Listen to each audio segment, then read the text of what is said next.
reopen of the borders and return of the visitors. So I hope you enjoy this presentation. So let's do this.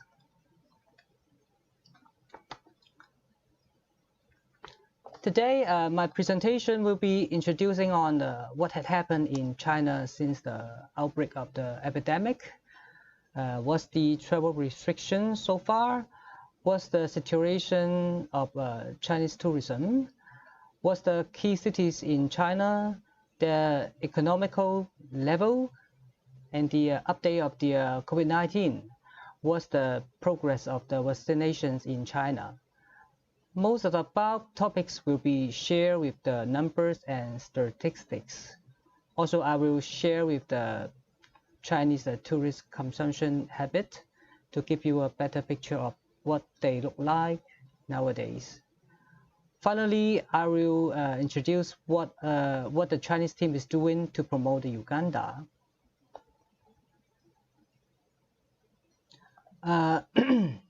The whole story started with the lockdown of the Wuhan city in 23rd of January, just a day before the Chinese New Year holiday.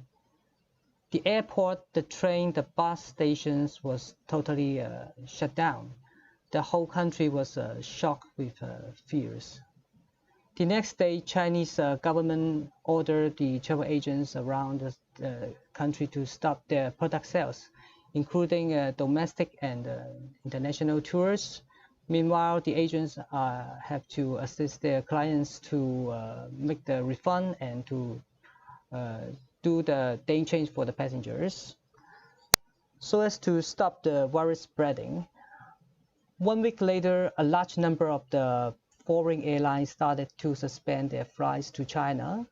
In March 16, government announced that all passengers, regardless of their nationality, they arrive China has to be quarantined for 14 days.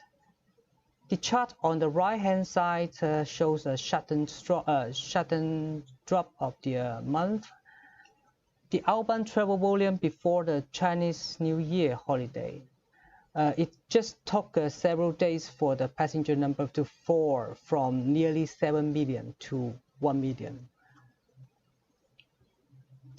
By March the 26th, to avoid the imported case from overseas, Chinese government issued a notice to reject the foreigners to enter China, even they are holding a valid visa or the residence permit. And 3 days later, the Aviation Authority of China, CAAC, brought forward a notice. We call it 5-1 policy. That is, one airline from one country per 1 week could only operate one flight on one international route to China. In short, it means the airlines can maintain one weekly flight to China only. On the April the 8th, after 77 days fighting with the virus, the Wuhan lockdown was removed. Following the basic clearance of the virus on the 14th of July, Chinese government allowed travel agents to fully resume the domestic group tours. And on the same day, the search on the OTA platform soared by 5 times immediately. In the same month, many foreign airlines announced to resume their weekly flight back to China. And the most update today is the Chinese government in last month announced to accept the foreigners' visa application if they have inoculated Chinese vaccines. So I'd like to make a brief summary here. Up to today, the remaining travel restrictions in China are as follows. Travelers, including Chinese and foreigners arriving China, they will stay in a designated hotel for 14 days. Foreigners can apply for Chinese visa only if they are vaccinated with Chinese vaccines. Tour operators can sell domestic products, but they are not allowed to sell the international ones. airlines can only maintain one weekly flight to China.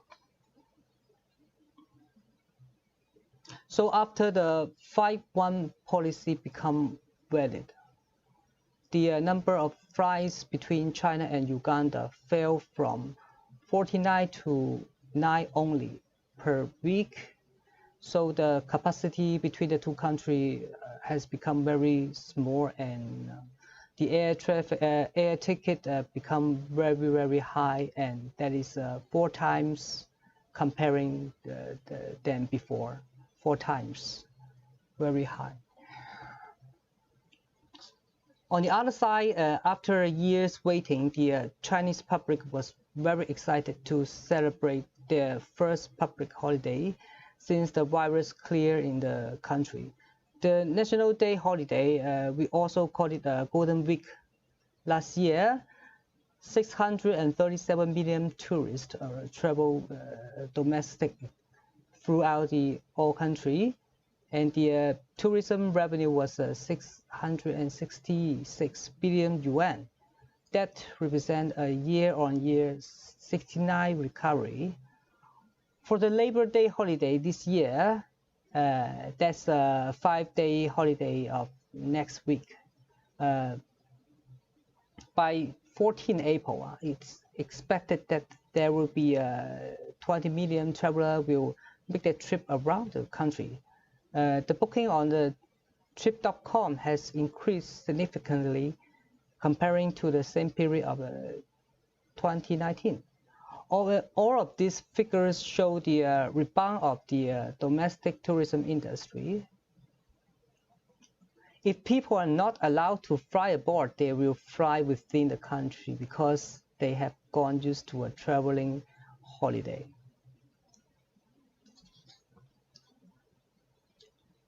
Chinese economy has become increasing by 6 to 9% during the past 10 years. Facing the difficulty of a COVID-19 outbreak, last year the Chinese GDP still recorded 2.3% growth. That was benefiting from the strong recovery in the Q3 and Q4. The momentum maintains till Q1 this year. Year-on-year 18% GDP growth is announced by the government early this month. The diagram on the right-hand side shows the top 10 cities with the best economical performance.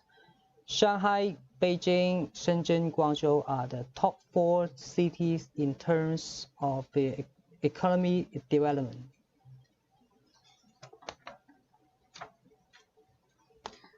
Except for the capital city Beijing, other 3 cities are coastal cities. They are widely thought of the Tier 1 cities. Other 10 cities categorized into Tier 2. They are also very important too. They have a good business opportunity to deploy with sales and marketing efforts.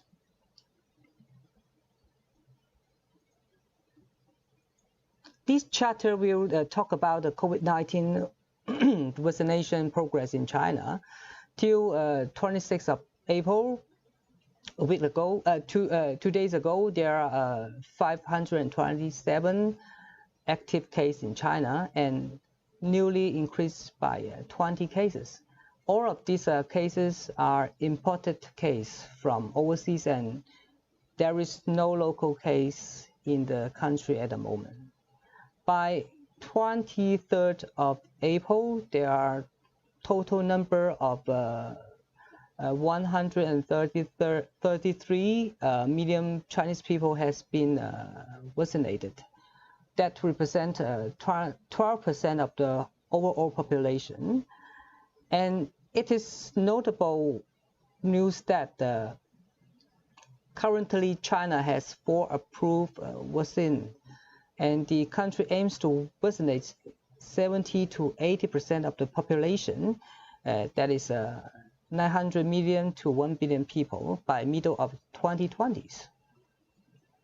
The head of the National CDC, Mr. Gao Fu, said herd immunity will occur when 70 to 80% population are vaccinated. And We believe that the vaccination rate will be a key indication for the government to consider the timetable for reopening the borders. So here let's have a review on the Chinese market, which is before the pandemic. For the over past 10 years, Chinese outbound passenger volume has been increasing. By 2018, the year-round outbound passenger travel has reached 150 million with a year-on-year 14% growth.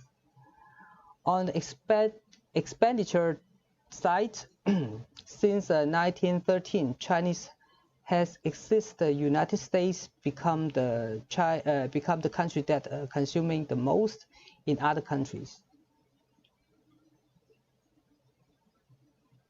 So how many money do the Chinese tourists spend abroad during their trip? Most of them spending more than 10,000 to 20,000. But normally speaking, the farther they fly to, the more they spend. That is common sense. Chinese tourists spending 36% money into shopping. That is following by the traffic and travel agent fee and hotel booking fee.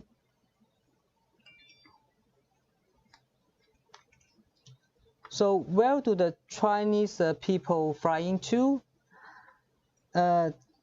This diagram shows that the area within Asia is still the first choice for them.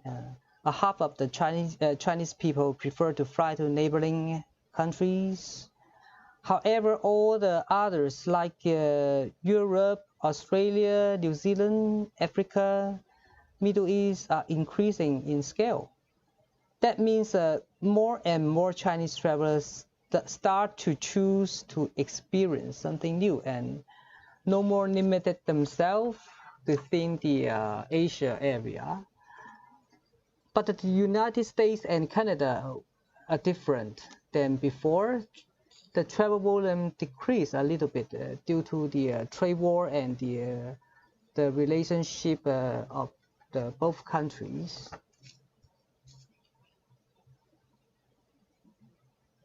The reason for Chinese people choosing a destination can be many, but according to the statistics, most important factors are scenery and climate, the culture, and the price. Some worthy to note is the fourth factor, media influence, is also raging very high. Just like the other city, traveling season quite focusing in the public holiday. Most of the people choose to travel in shorter public holiday, which are the 3 days smaller holiday. However, in terms of a long-haul destination, 3 days will be far from enough. High season should be in summer and winter holiday, National Day, 7-day holiday, and the other 7-day holiday, which is a Chinese New Year holiday. This is for your reference to arrange your scenario to the Chinese market.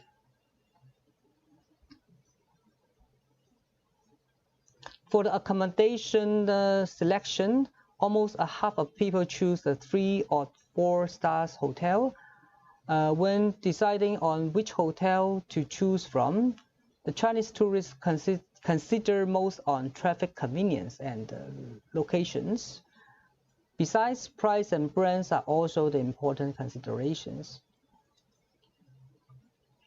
35% of the Chinese tourists consider about the Chinese service and mobile payment. That could be also a challenge for many hoteliers around the world. That could be considered to improve for the Chinese market. 74% Chinese travelers choose to travel with their family, which is far from far than the second option, travel with friends. And 40% of the Chinese prefer to spend 5 to 7 days, and another 40% to spend 7 to 15 days in their trips. The trips shorter than 5 days and longer than 15 days are minimum.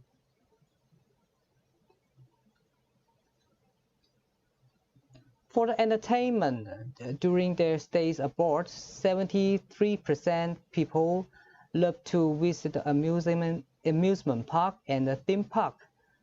Adventures, clubs, bars, theater, and cinema are the close options. They are respectively selected by 35% of the Chinese people. The next diagram, we will see the internet permeability in China. The internet user amount rapidly the internet users amount rapidly rose as from 2013, where the 4G mobile phone service getting popularized in China. By 2018, the China internet users reached 830 millions, and meanwhile, 820 million inside of them are also the mobile phone users. That covers around 64% of the overall populations. The high internet usage rate will bring in the favorable conditions for the public to get to know more about the outside world and convenient them to search for the travel information, and that's also easier for us, for the participant of the tourism, to deploy the digital marketing.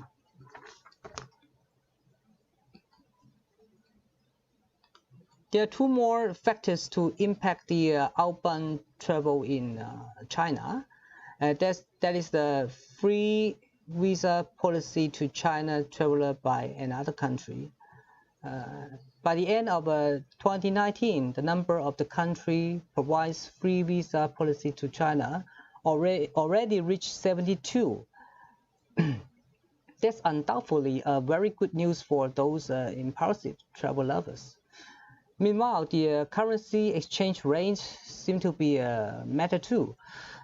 When the Chinese yuan exchange rate going up, people are more likely to fly away to do their shoppings. The diagram on the right gives an example. On the change of the currency exchange rate and the Chinese traveler volume to Japan in the end of 2018 to the early 2019.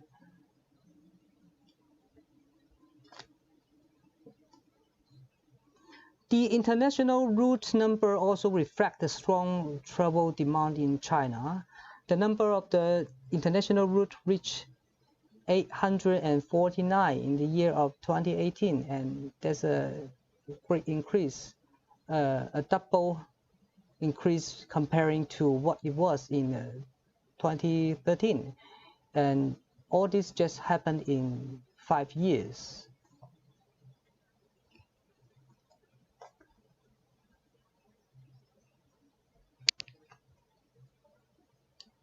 On this page, we are going to see how do the Chinese consumer obtain the travel information and how do they buy the travel products.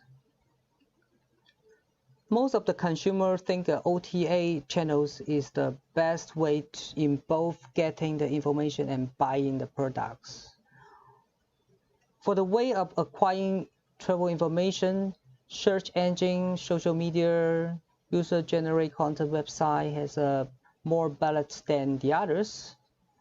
For the channel of buying travel product, hotel website, airline website, user-generated content website, these online service providers also have advantage than the traditional channels. And here is the social media page. Social media is now highly relative to the travel.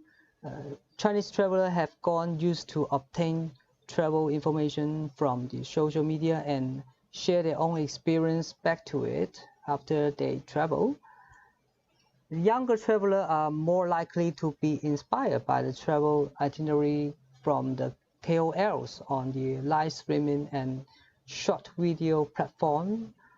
During the travel ban period, some destinations, including museums, historical sites, and scenic area, also partnered with the platforms such like Douyin, WeChat, and Mafengwo to conduct live streaming to educate and inspire internet users to consider visitor once the travel restrictions are lifted.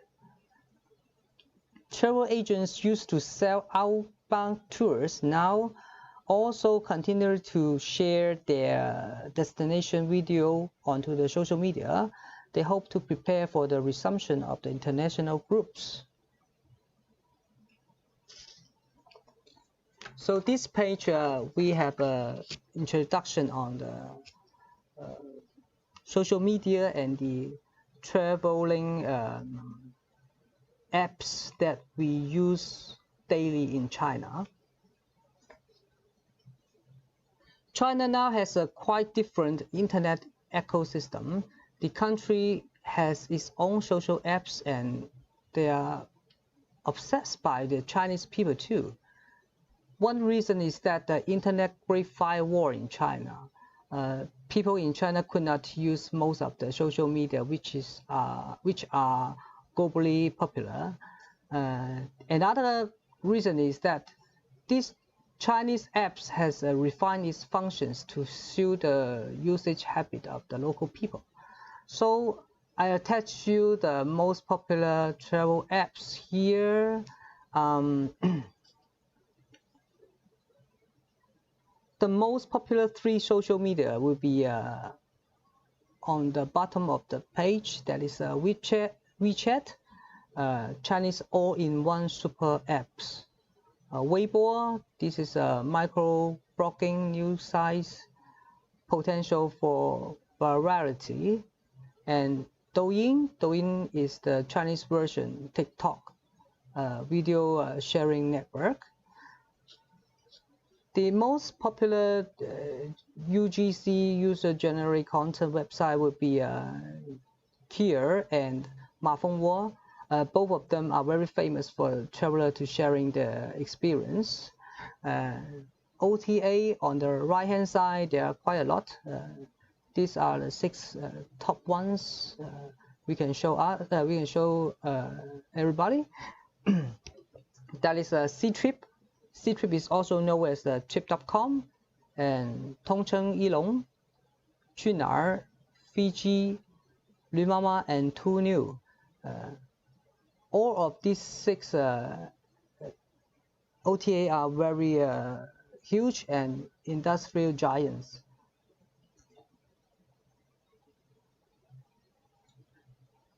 After experiencing the higher quality service level abroad, the outbound tour lovers now has changed their attitude on traveling in the Chinese. The outbound tour lovers who now engage into a domestic travel become more and more demanding now. 83% of them are now seeking a unique itinerary, unique destination, in-depth experience, and self-driving enjoyment. Also, over 70% of them still hold the passion to explore the outside world. And this encourages us to continue to market ourselves in the China market. So we can take this Chinese traveler to Uganda at the first place when the border reopens. In the last part, we are going to introduce what we are going to do in China. We'll make good use of the social media resource, launch UTB official account on the most popular Chinese social media like WeChat, Weibo, and Douyin. Then we'll launch a year-round thematic PR campaign with a slogan, Headstream of the Nile, Pearl of the Africa, Uganda. This is to be advised on the key media channels.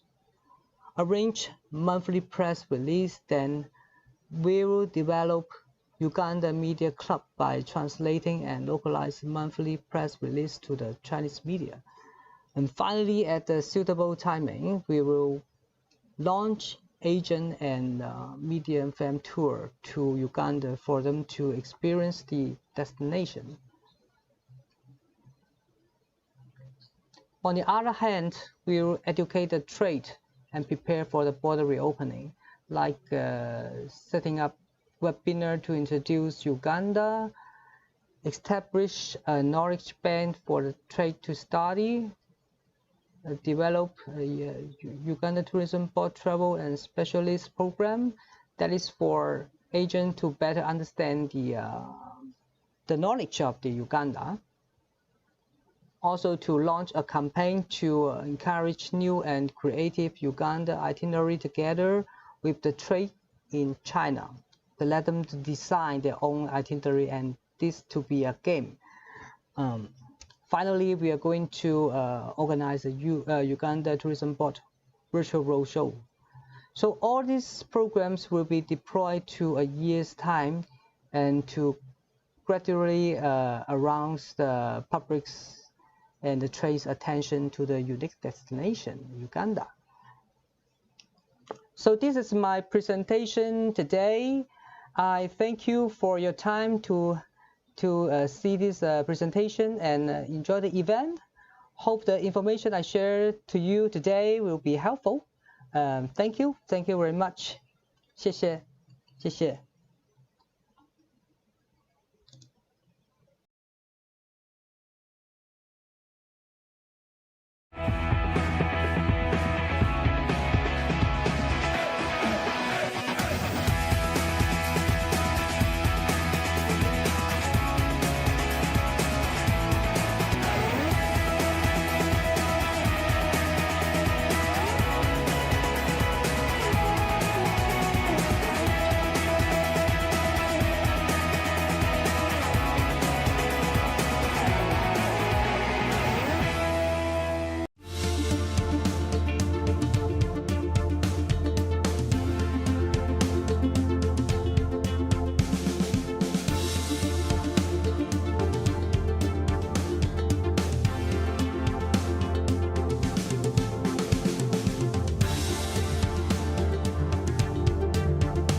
Uganda tourism penetrating to the group China market. Is that okay? So I think the biggest issue now is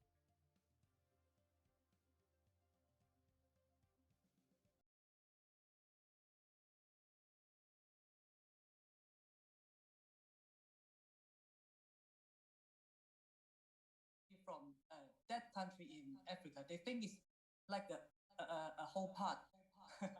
So the most important thing is that we need to make everybody knows Uganda is a unique country and it is different from the other African countries.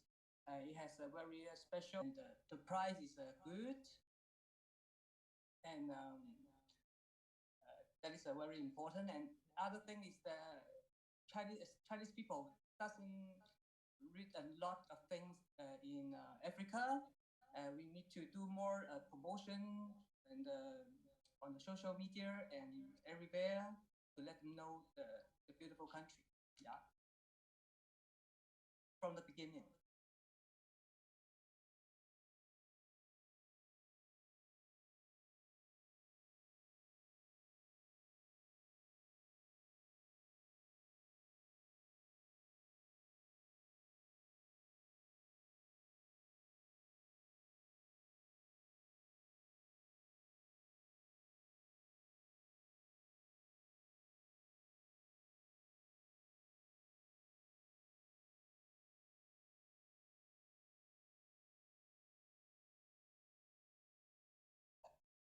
What about the cultural tourism? Do the Chinese people find incentive for travel? Yes, Chinese, the Uganda culture is still quite secret to the Chinese people. Actually, I think the Chinese people has quite much interest in the singing and dance and the life in Africa, in Uganda. There is also attracting. I just find that I think that the Chinese people would quite like the Bakistimba dance. I think yes, this is a selling point, and they can experience a total different culture in Uganda. Wildlife, animals, yeah.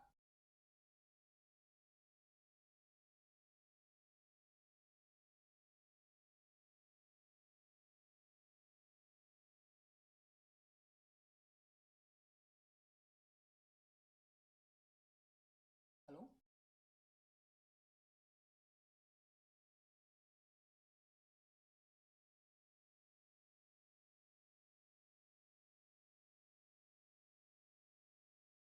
Oh yes, a quick question, huh? This how do the local tour operators communicate with Chinese travel agents? Actually, we are going. That's what we are doing in China. We are going to do something to prepare for the resumption of the outbound travel. That is, we are going to do the webinar. We are going to do the road shows, and then they can do the communication online. So even the border is still closed, we can do the contacts. And I think we are going to do the itinerary campaign. We are going to organize the tour operators in China to design the totally new itinerary to Uganda. So, and we are going to uh, pick the best of this itinerary so we can uh, put it a word to them. Yeah.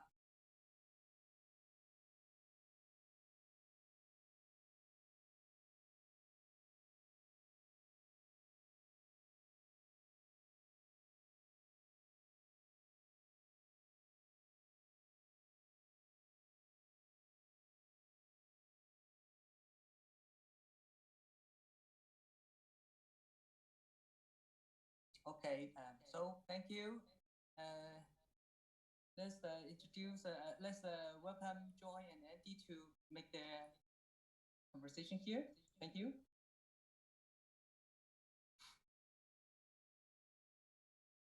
Thank you.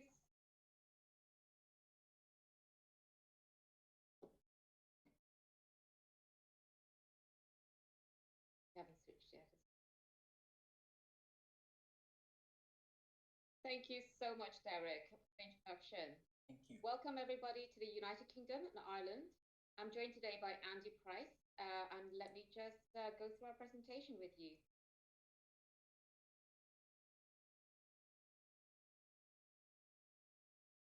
So without further ado, welcome to UK and Ireland. We have put together a little bit of information about tourism recovery, and we'll go through that with Andy. So just wanted to introduce you to the team UK and Ireland. So obviously led by myself as the account director for UCB in the UK and Ireland. And obviously Andy here is the trade and sales manager. And we also have Daniel Machado Gibbs, and who's going to be your PR manager, although he's not joining us this afternoon. But I'm sure you will have an opportunity to meet him eventually. So I really want to kind of highlight the UK residents, how buoyant the whole market is in terms of tourism, obviously pre-COVID. UK residents made over 93.1 million trips abroad and spent over 62.3 billion in 2019. Whereas the Irish residents made over 9.3 million and spent 8.2 million euros abroad. Now, let's show you how you can bounce back from tourism. Obviously, these are extremely challenging times as the travel and tourism industry grapples with the unprecedented effects of COVID. And we are on uncharted territories and working with the right company, providing you with the right recommendations and initiatives will ensure that Uganda outshines your competition. So AVREX UK has created a strong tourism recovery plan that will take upon a more focused strategy for the first half of 2021 with a more vigorous strategy for the latter months for this year. So your goals are our main focus. We will position Uganda as the preferred choice for the UK and Irish market for both leisure as well as business, and we will establish a strong presence in both markets for Uganda. We will be achieving a significant growth on the number of visitors, your average number of nights, spending levels, diversity of product distribution, as well as geographical distribution, and of course, growth in visitor numbers in terms of low season. To ensure that your destination is top of mind by travelers, travel agents, tour operators, journalists, bloggers, as well as influencers. But before that, let me give you a little bit of information about AVREX. We are the global leaders in the market.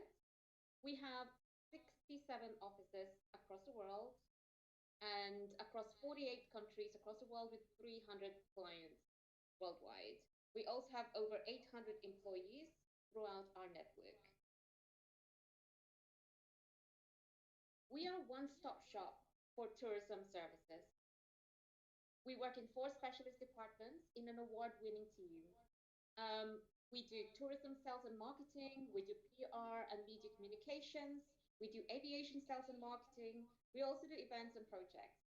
And we have been active in the UK and Irish markets for over 25 years. The team is really our best people. We speak about 15 languages in total, and we have many years of experience working with tourist boards and DMOs. We know how to speak to airlines, tour operators, and agents. Plus, we have access to airline statistical flow data. We are recognized by multiple travel trade awards, and we have passion and style. So just to let you know where our offices are in the UK, our London office is based in the west of London. It's actually in a beautiful area of West London with many numerous Fortune 500 companies and very easily accessible to Heathrow and Gatwick. Our offices in Dublin are right in the heart of the city centre. So if by any chance you're in town, please come visit us. Just wanted to give you a very quick overview about the UK market. Okay, we have about almost 63 million population. It is, in terms of economy, it's the 3rd largest in Europe and the 5th largest worldwide, growing at a second fastest rate among the G7 economies. And the UK is also the 7th largest international tourism ranked by visitor expenditure.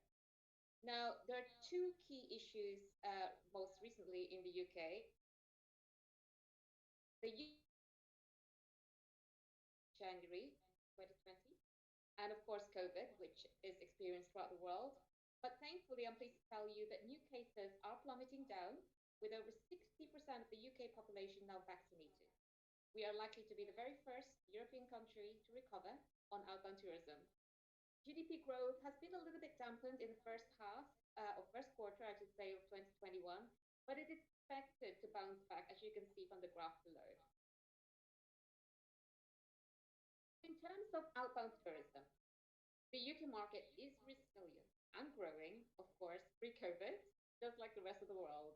Now, in 2019, despite Brexit and currency deflation, the average UK resident made a record-breaking 93.1 million trips, now amounting to about 62.3 billion expenditure abroad. So pretty huge market.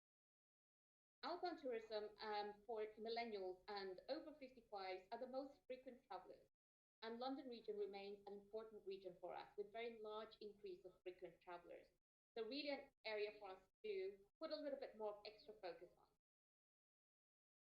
Now, top destination for the UK market, Spain remains the top favorite for the Brits. I'm sure you probably have heard that, we all love a bit of sun, sea, beach and sand. However, US is also our top long-haul destination. Now, in terms of the Irish overview, I'm just going to run through it very quickly. Now, just to let you know, although the UK has left the EU, Ireland is completely separated, and they have joined the EU in 73 and remains to be in the EU. The Irish economy has also rebounded sharply in the third quarter of 2020, growing by a near record of 11.1%. As the easing of coronavirus restrictions are triggered a resurgence in activities across the sector. In terms of the economy, services and industries are the top industries. And in terms of actual key industries in the market for Ireland, we've got the pharmaceuticals, the chemicals, the computer, hardware and software, the food products, beverages and brewing, as well as medical devices. Now, outbound tourism in Ireland is really growing, although much smaller than the UK. It's made about 9.35 million trips in 2019 and expenditure of about 8.2 million with an average duration of 7.2 nights. And as you can see from the graph, it's growing year on year. Top destinations for Ireland are UK, Spain, Portugal, US, as well as Canada. As you can see from the chart there, also the UAE is also a growing market for them. Now, I'm going to run through a little bit of what is the current situation in COVID, as well as how the consumer sentiments have changed during the COVID situation. So here we go. In terms of UK and Ireland, new cases I mentioned earlier is plummeting thanks to the deployment of the government of how they're deploying effectively the COVID-19 vaccine to the nation. As of today, 60% of the UK and 26% of the Irish population have been vaccinated. UK, as mentioned earlier, is likely to be the first ones to start tourism. However, currently, leisure travel is unfortunately still illegal, although business travel can resume.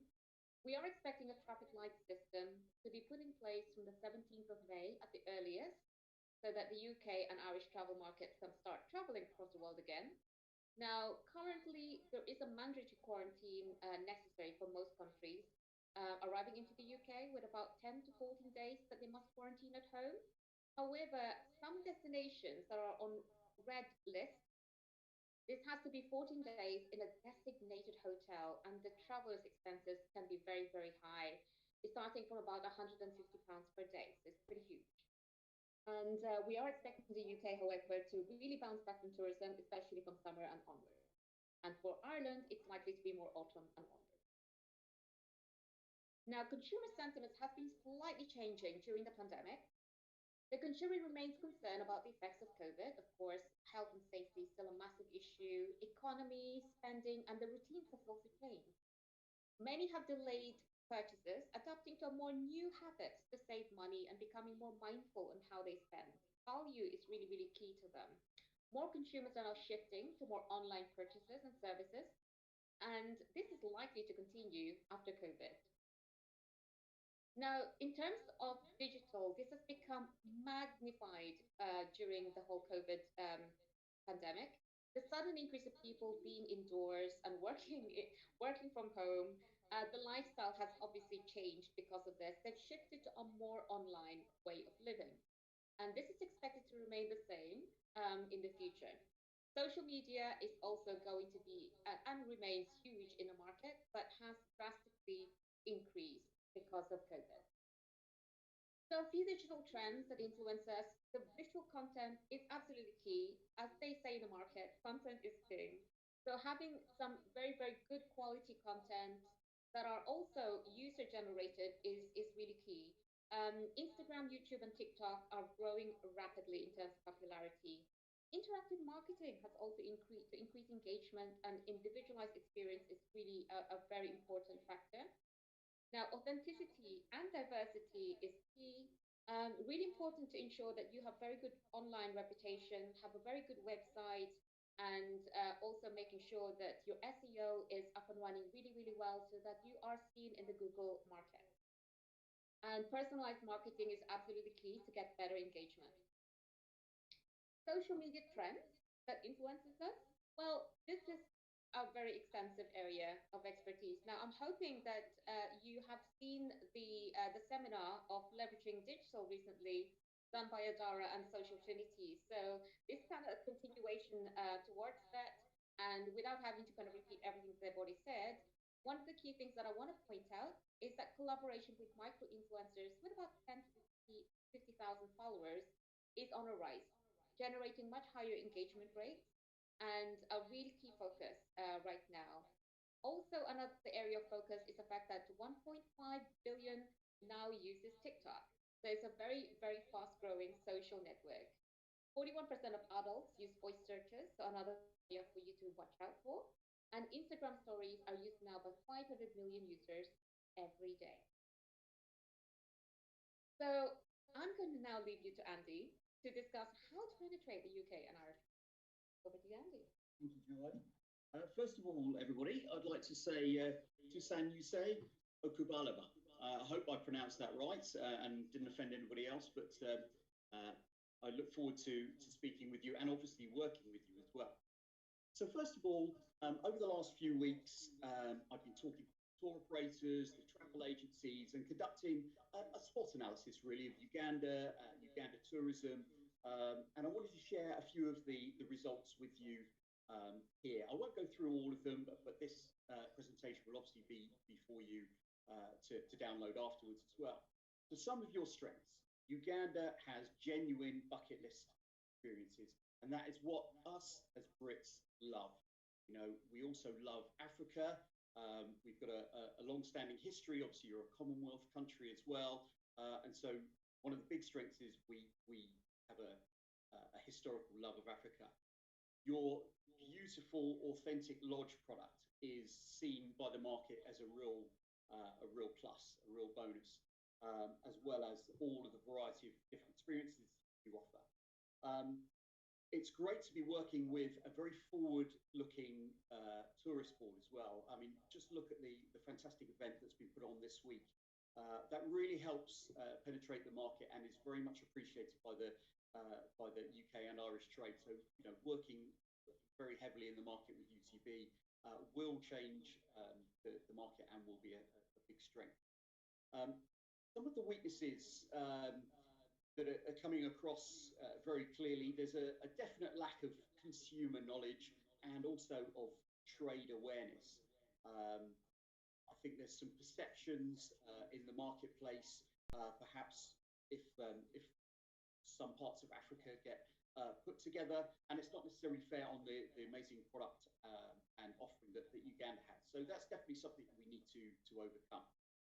We see some slightly negative stories that we need to overcome, like the poaching and things like that, which, you know, we have a strong media team to deal with. It's seen as a lack of connectivity for the international market, and also there's a bit of a concern over the lack of international luxury brands. Now, someone like Rwanda for example, when they introduced the new one and only resort went in there, it just allowed the trade to be comfortable that if international luxury brands like that were coming into the market, that it would be good for them as well. On the MICE side, perhaps a lack of high-profile international events which we can work to change. And overall, the messages on a weakness side was perhaps there's a lack of experience with dealing with the UK and Irish trade, and that's absolutely where we're here to help you guys with. We're experts in the market. We've been doing this a long time, and so we're here to help you bridge that gap and hope to make your key relationships in the future. So some of the good opportunities. I hope you're aware that we have got a fantastic Heathrow to Entebbe non-stop flight coming up. That will be a real game changer with Ugandan Airlines.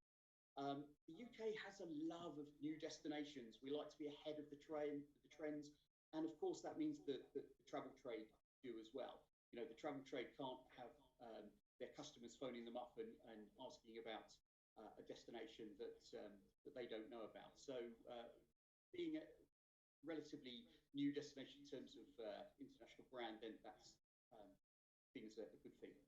We have huge visitor numbers, as Joy has mentioned already, to other destinations. So really, we only need to take some of that share and move that across to Uganda. And so that's a good opportunity for us. Demographics, we have good year-round business. So we'll be able to help you with some of that low and shoulder season business for sure. And we also have multiple trade sectors. We have established traditional operators, but we also have luxury level operators, and we have niche travel.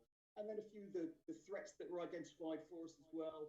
We are in a global marketplace, and so some of our and your competitors have deep pockets in terms of marketing and already generate a lot more of an awareness. So we need to be aware of that. The UK loves Kenya and other destinations, which is an opportunity for us as well. But I think at the moment that they would first look at Kenya before they look at Uganda, and we'll get that changed. Don't worry about that.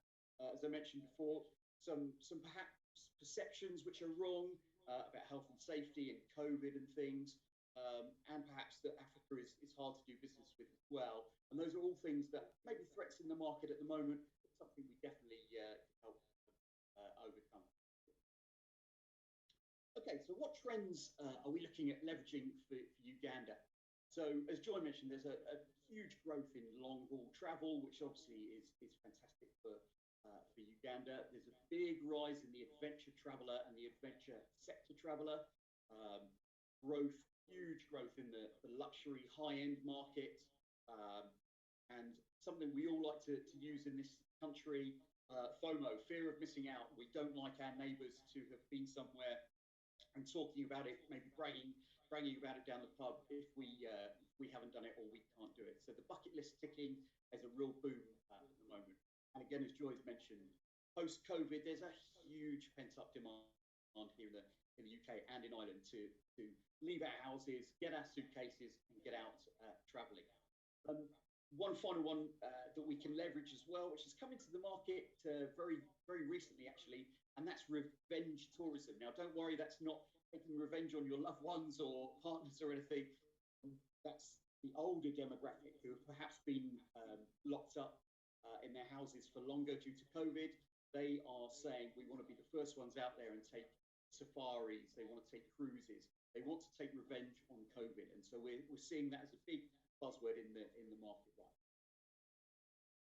Okay, so a little bit about the UK and Irish traveller and who we are. We're very resilient world travellers. So we're a mature market. As that graph showed earlier, we travel all over the world. We're not afraid of new destinations. The resilient word is very important as well at the moment. We're always the first or one of the first markets to pick back up and start traveling again after devastating effects like the pandemic, or even going back a few years with 9/11 and things like that. We're comfortable in choosing new destinations. We like to be one of the first, and we're not afraid of what we call unknown destinations. We see holidays as a need, not a want. It's part of who we are. We are mostly FIT travellers, so fully independent travellers, but we do have some small group travellers, especially on the Safari side and on the niche side, and obviously on the incentive groups as well. But on the whole, we're FIT travellers. We know Africa well, but perhaps not Uganda yet, and we're going to help you change the So this is where we want to travel to. As you can see, it's across the world. Good to note there that Africa is up 2% to 7% of people wanting to go there.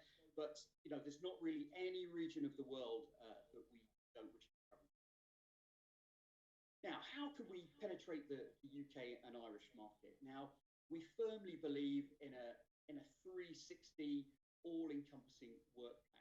So we'll be undertaking sales missions, trainings, PR campaigns, digital, social, trade, competitions, incentives, and of course some cooperative marketing efforts as well. I think the first piece of thing that we really need to do is education. It's a huge factor for keeping Uganda in front of mind with the trade, but also the end consumer as well. So we're going to be doing lots of face-to-face trainings with the tour operators and the travel agency groups. We're going to be introducing an e-learning tool. We'll be at the exhibitions and the trade shows. I'm going to be out on the road doing lots of sales calls and trainings, road shows.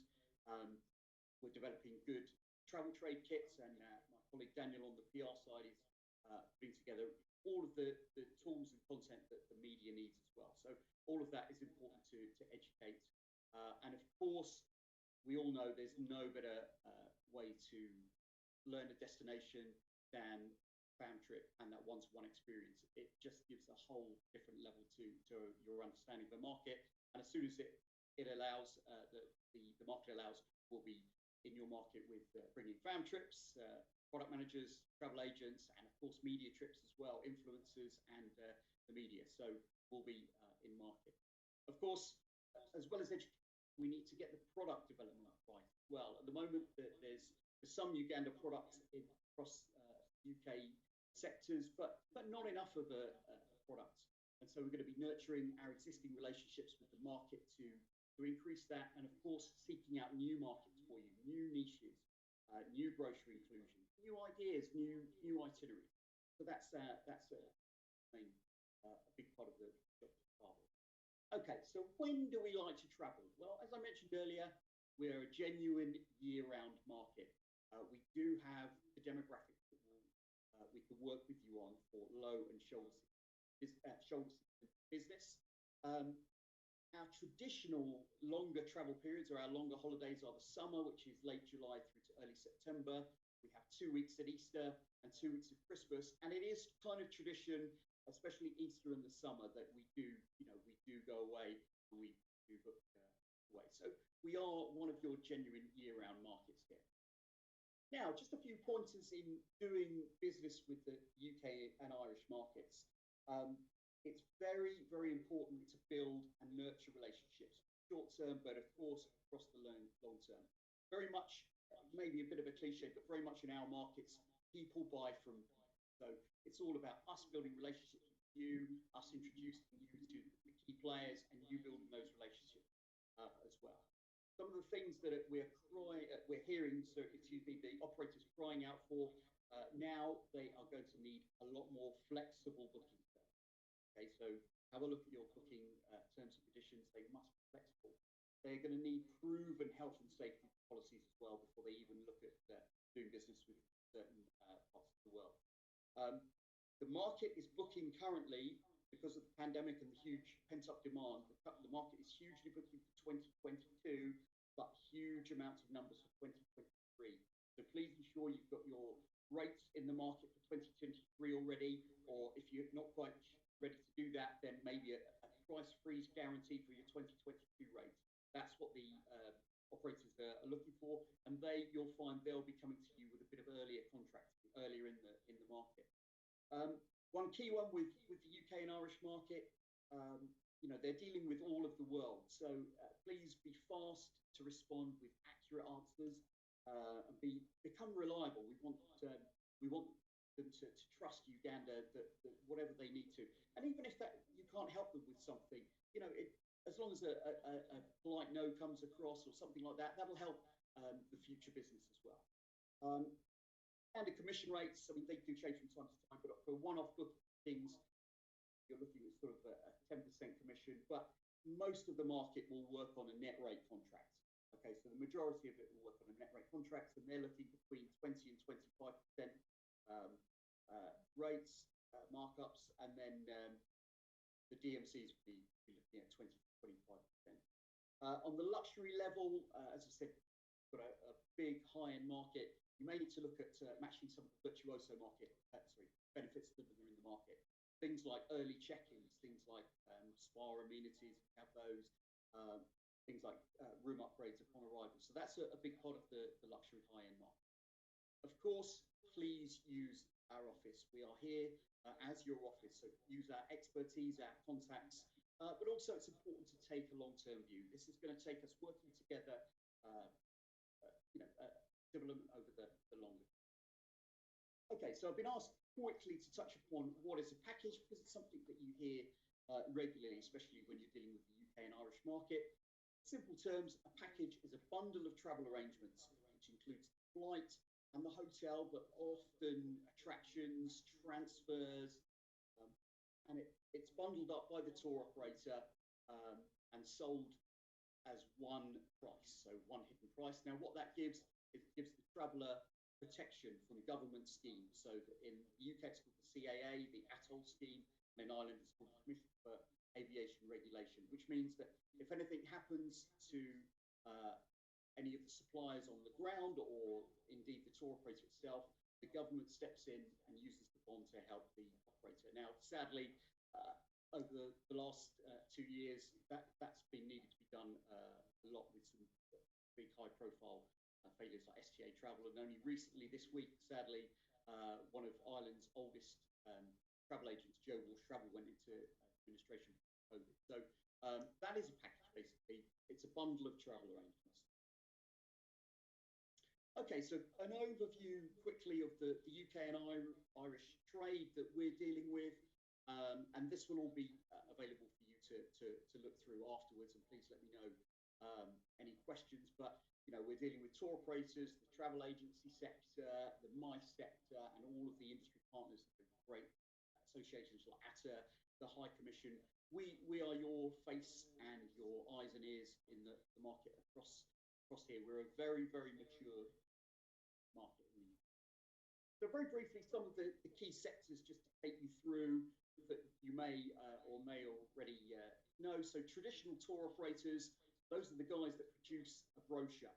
They market the product via a brochure and then either rack that in their own travel agents or through independent travel agents that they've got commercial agreements with, and of course to their own database.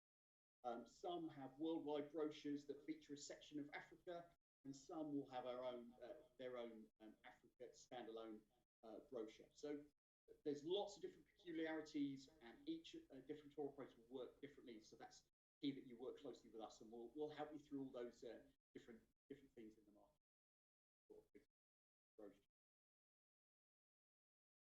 We also have lots of Africa specialists and niche specialists. Now, these guys generally produce their own brochures, but a lot smaller, and depending on their specialism, they obviously have a client base that are interested in those particular specialisms. And so we've got a good opportunity, especially with the Africa specialists. There's a lot of those in the UK. There's also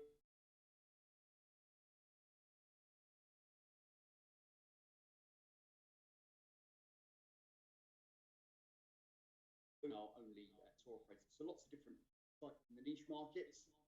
The travel agency sector has changed hugely over the last 10 years and hugely over the last 2 years especially. But you'll now see travel agents calling themselves travel designers, travel curators. A huge boom is the number of them that are called home workers. And so they have their own businesses, their own client databases that they might have collected through their school contact or something, and they will be their travel agents. Travel counsellors are one of the most important in the UK, and to give you an example, they have 2,000 travel counsellors that use the Travel Counsellor name and the product buying, but have their own database. And, you'll see that name come up a lot. There's a lot of high-end travel agents as well. Basically, the travel agents have to be ahead of their clients. They cannot have one of their clients phone them up and say, I want to go to Uganda, and they don't know anything about it. So it's important that we all work together to educate the travel agent sector. And they will usually buy most of their product through the tour operator. The luxury high-end market is an absolute boomer at the moment, as we've said. There are luxury tour operators that offer high-end only product, which is usually a very nice feel to the brochures. There are luxury travel agencies that are, as I said, called curators. There are experiential travel companies now. There are lifestyle concierge companies. So if you get a chance, have a look at just some of the different companies that I've mentioned here offline, and obviously ask me any questions. But for example, have a look how Black Tomato market compared to how Carrier market, and you'll see that the differences are the different that we're looking at. OTAs, which I'm sure you're very, very familiar with, are very important in the market. The ease of search and book for the clients has become very, very important. However, with the destinations such as Uganda, we can get lost in the mix, you know, when someone's searching or there's so much product that they don't really know what to look for. So whilst they're quick and convenient for short haul bookings, we need to you know, really watch how we're promoted through the OTAs. However, they're very quick to market. They do some brilliant marketing campaigns that reach a lot of people. So of course, we need to be working closely with the OTAs as part of our strategy as well. On this one, finally, the MICE. Really, for the first part, what we were doing is concentrating on the incentive houses who need good, reliable DMCs. Hopefully, you all watched Tess's great presentation yesterday. She was, you know, talking about the need for operational excellence. They'll be looking for flexible T's and C's and health and safety policies as well. One thing to remember, guys, with the MICE market, we're very often competing against other destinations. So please, the more we can work together as a piece of business, let's win the business for Uganda first, and then we can sort of spread out the business locally. But if we all work together rather than against each other, work very much with ourselves in the UK office. MICE is very hard on deadlines, and then we'll gradually move that MICE market forward. I'm going to hand back to Joy now, who's going to talk a bit more about the media landscape and the social side. Thank you so much, Andy. I'm sure you can imagine change in previous years. Television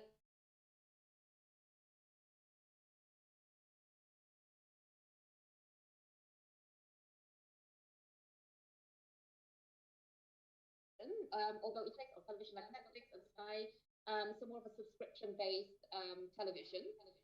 Radio is still very key, and again, for those that are working from home and more kind of like you know, due to COVID, then this has also become very, very popular.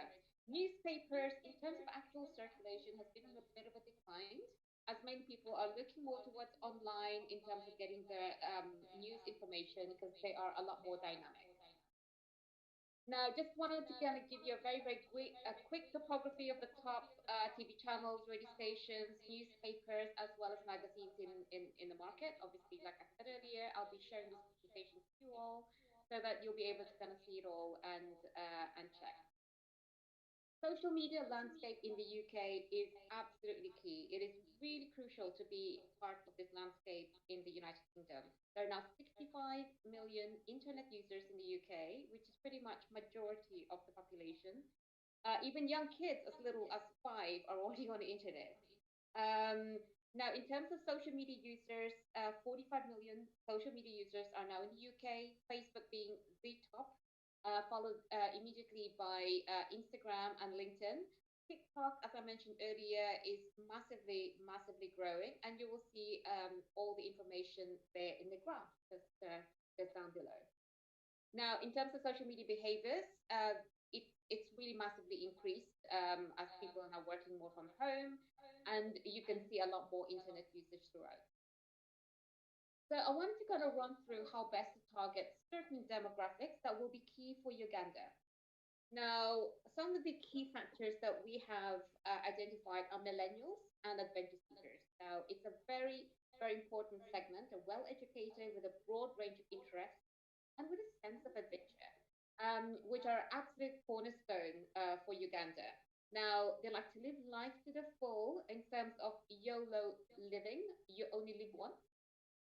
Again, FOMO, as mentioned already earlier, the fear of missing out and making sure that the bucket lists have been checked. And of course, Uganda is absolutely perfect for that type of destination. New adventures, new experiences, what they're seeking for. They also want to relax and rejuvenate. They like some good climate, nature, and of course, space is really important now, especially for COVID. Health and safety and well-being. They seek new cultural experiences, sports and leisure, and events as well is really important for them. They do travel far and wide to just go to one specific event. They like to seek fun and self-adventure, and safety, cost, and value is really important to them. Now, funnily enough, in this type of demographics, usually it's really important for them to see that they have very good digital connection. But surprisingly, many have actually wanted to disconnect from the internet during the time that they're on holiday. So, but they want a bit of both. They want a bit of good connection, but they also want a little bit of disconnection. Now, families or multi-generations are really, really key. It's a very, very important sector. They love to create memories and new experiences and spending quality time together. They also want to see some of the travel factor as being part of an educational trip for the entire family. Relaxation and well-being is key. Again, and just like the others, it's new culture, new experiences is really important. So that luxury and comfort is really important. They like to also seek fun and self-adventure, and again, just like all the rest, safety, cost, and value, as well as connection and disconnection to the digital world. Now, the silver market, a very important senior market, is really, really increasing. Now, they take advantage of their savings. They can travel any time of the year. So, a really, really good market for everybody. They want to live life by being inspired by the younger family members. Relaxation and well-being is really key to them. They're still very much young at heart. They like the luxury and comfort, new adventures, a bit of nostalgia, and again, they seek fun as well, just like all the rest of them. And again, safety is absolutely crucial, and health for them is key. Now, as mentioned already in previous slides, the luxury travelers are really important. The affluent traveler is the top 1%, representing about 563,000 people in the UK market. Now, these people really demand unique experiences. It can't be the same as the other Joneses. It has to be absolutely unique. It has to be concierge service, really, really personalized. They like to spend quality time together, a little bit of history, a little bit of culture. Personal enrichment is actually key for them. They want to, they want to actually learn about different things. So it could very well be mindfulness, relaxation, amongst other things. Obviously, top end luxury and comfort is really key. They also want to experience new cultures, new things, new adventures. But the really key here is really having a very, very personalized service. And one thing that is important is that reliability and quickness of answering them. And the word no should never be in the vocabulary of our DMCs and local suppliers. Now, I'm now going to pass you back to Andy, who's going to run through a few of the activities that we've got going for UTB in the coming months. And I hope you'll have an opportunity to get involved with that. Sure. I know we're running out of time a little bit, guys. So these will be available, obviously, on the presentation afterwards. I wanted to highlight a couple of key things, especially hopefully you were listening to our CEO, Thomas, on Tuesday morning. He mentioned that AV Reps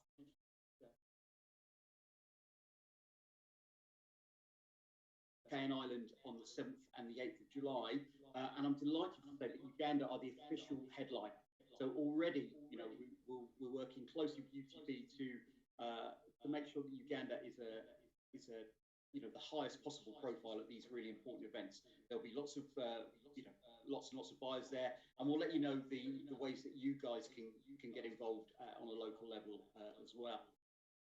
We're also going to be at Experience Africa.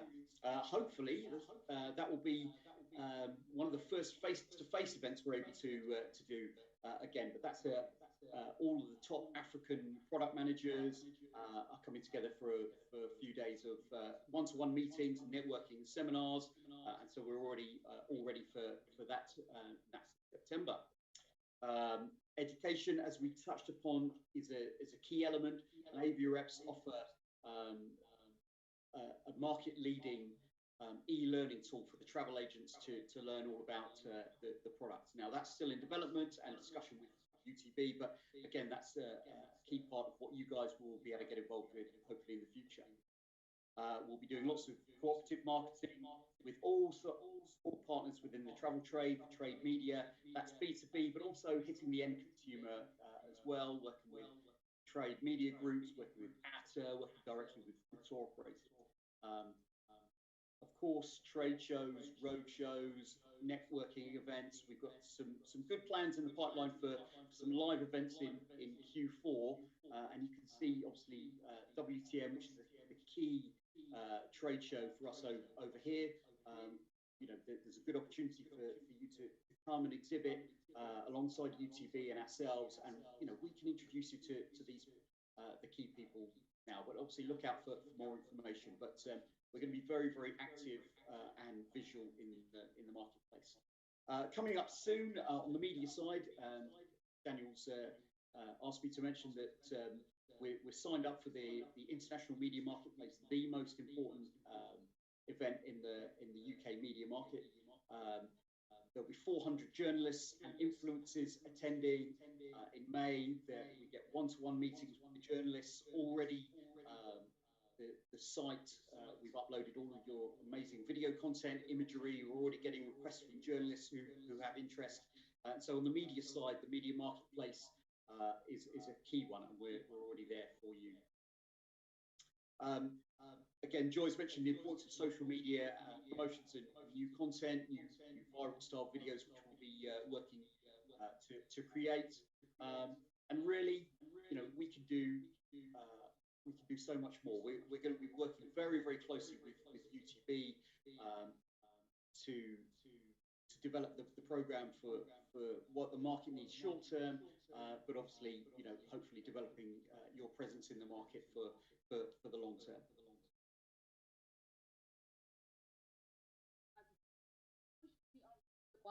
The tourism growth.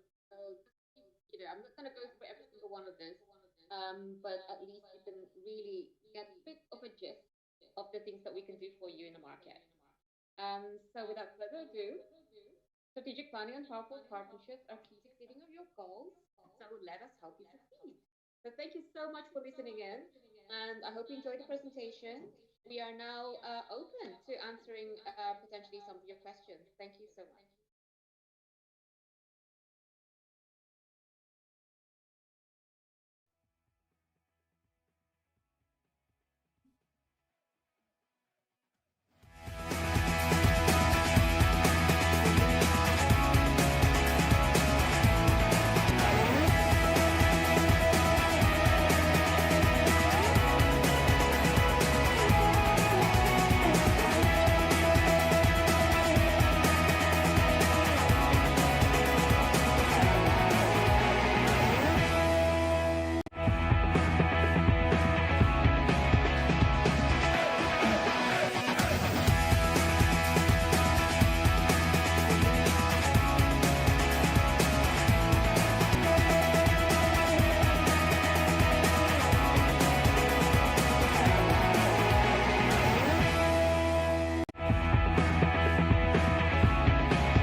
Hello.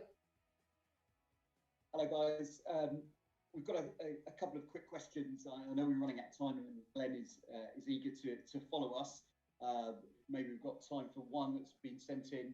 How does price influence the choice of destinations among tourists in different countries? It's a very, very good question. I think where price is concerned, when you're looking at a holiday or a vacation, that's going to be many thousands or a few thousands. Price is kind of less important. It's about the experiences that are on offer. You know, people will be prepared, certainly in the UK and Ireland, to pay a little bit more for bucket list experiences or things they can't do anywhere else. Of course, you know, we do obviously need to be competitively priced versus our hotels or similar standards in neighbouring destinations and things, and our safaris for example, are a similar value for money. That's the perception. It's not what you get, it's the perceived value. But overall, these people are spending a lot of money on their trips, and so the overall price is not necessarily the key factor. It's more of the experiences that we can offer them. So I think now we're going to hand over to Glenn and his team. Please contact us. You know, we want to work very closely with you. We're looking forward to hearing from you with questions and anything you want in the future. And most of all, we want to really come down and meet you in person very soon. So thank you very much, and we'll talk to you soon. Bye.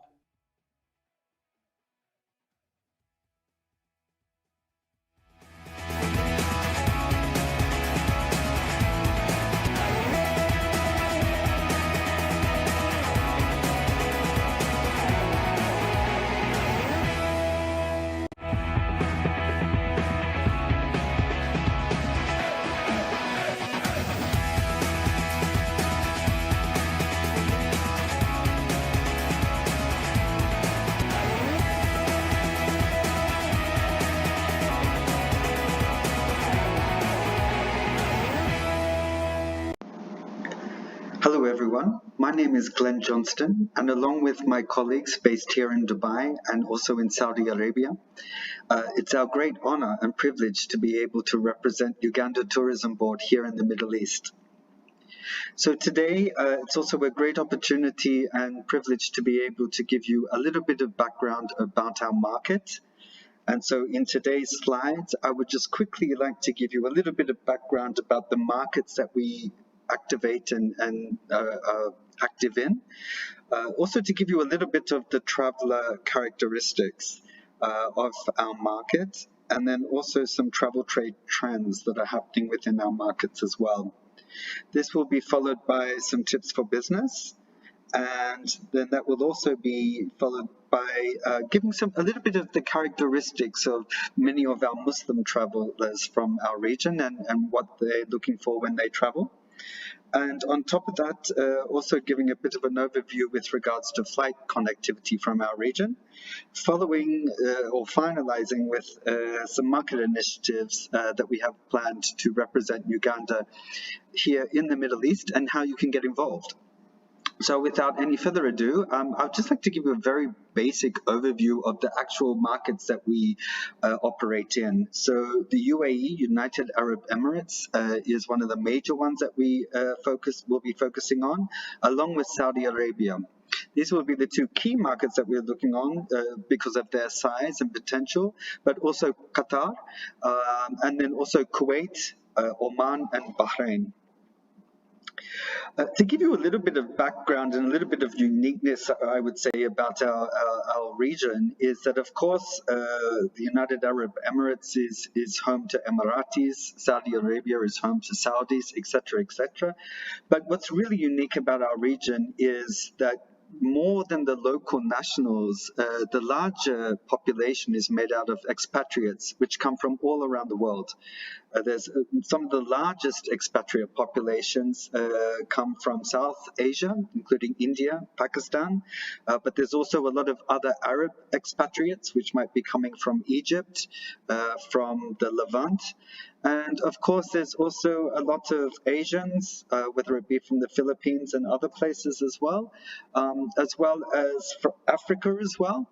And then also a lot also from Europe and other places like Australia and the US. So it's a very, very diverse population. And if we look at the sizes, the two largest ones, Saudi Arabia being the largest one, so that's also one, and it also has a rather large number of Saudi nationals as a percentage, and then with the UAE being the next largest in size, but then having a very large expatriate population where over 80% of the population is actually expats. I won't go into all these details because you can see them here in front of you, but I think what's really interesting to note when approaching this market that yes, there will be the local nationals that will have their own national way of traveling and their preferences, as well as then sort of moving into the expatriates, which each all have their own ways of preferences of traveling as well. So today I'll be mostly talking about some of the national preferences, but always keep open in mind that we are targeting a lot of the expatriates, whether they be Indian, for example, European, etc. These are other key markets that we will be participating in.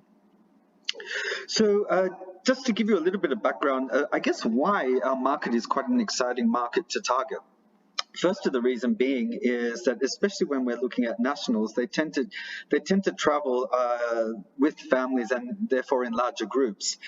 This can be anywhere from 4 to even 12 people. Some will even travel with their own maids and nannies. So even just one family, and especially if that includes extended family, this can turn into little mice groups all of themselves. I think another great thing is that the actual spend of the people from our region, and this is not just with regards to nationals, but also with regards to expatriates as well. We probably have one of the largest rates of daily spend compared to other potential markets. Can be as high as 4,100 daily US dollars daily spent per person for people coming from Qatar to averages of around about 3,600 and 3,300 from the Saudi Arabia and the UAE respectively. Another great thing is that we also tend to stay a lot longer than other travelers, up to even 13 nights in some cases, of course, depending on the destination. Another key characteristics to consider that in many cases, especially if we look at Saudi Arabia, Qatar and Oman, the husband can have a high influence in what destination the family will choose for traveling. However, in the UAE and Bahrain, this is predominantly the wife, and same for Kuwait. However, we are even seeing even more and more children becoming the decision makers as to where the family might be traveling next.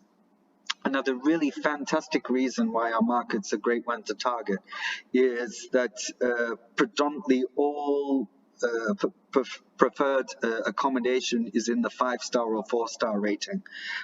This is predominantly so for across the board. Another really popular form of accommodation is also furnished apartments and villas. So this is something to also consider. Some of the things that people are really looking for when they're going, they love a lot of activities, sightseeing, seeing nature. Obviously, Uganda also has a lot of greenery to offer. We're lacking greenery here, where most of it is desert in our region, so greenery is considered a great attraction in itself. Obviously, then sort of going into activities, and more we're seeing, especially with the younger generations, even getting into harder adventure such as paragliding, bungee jumping, etc.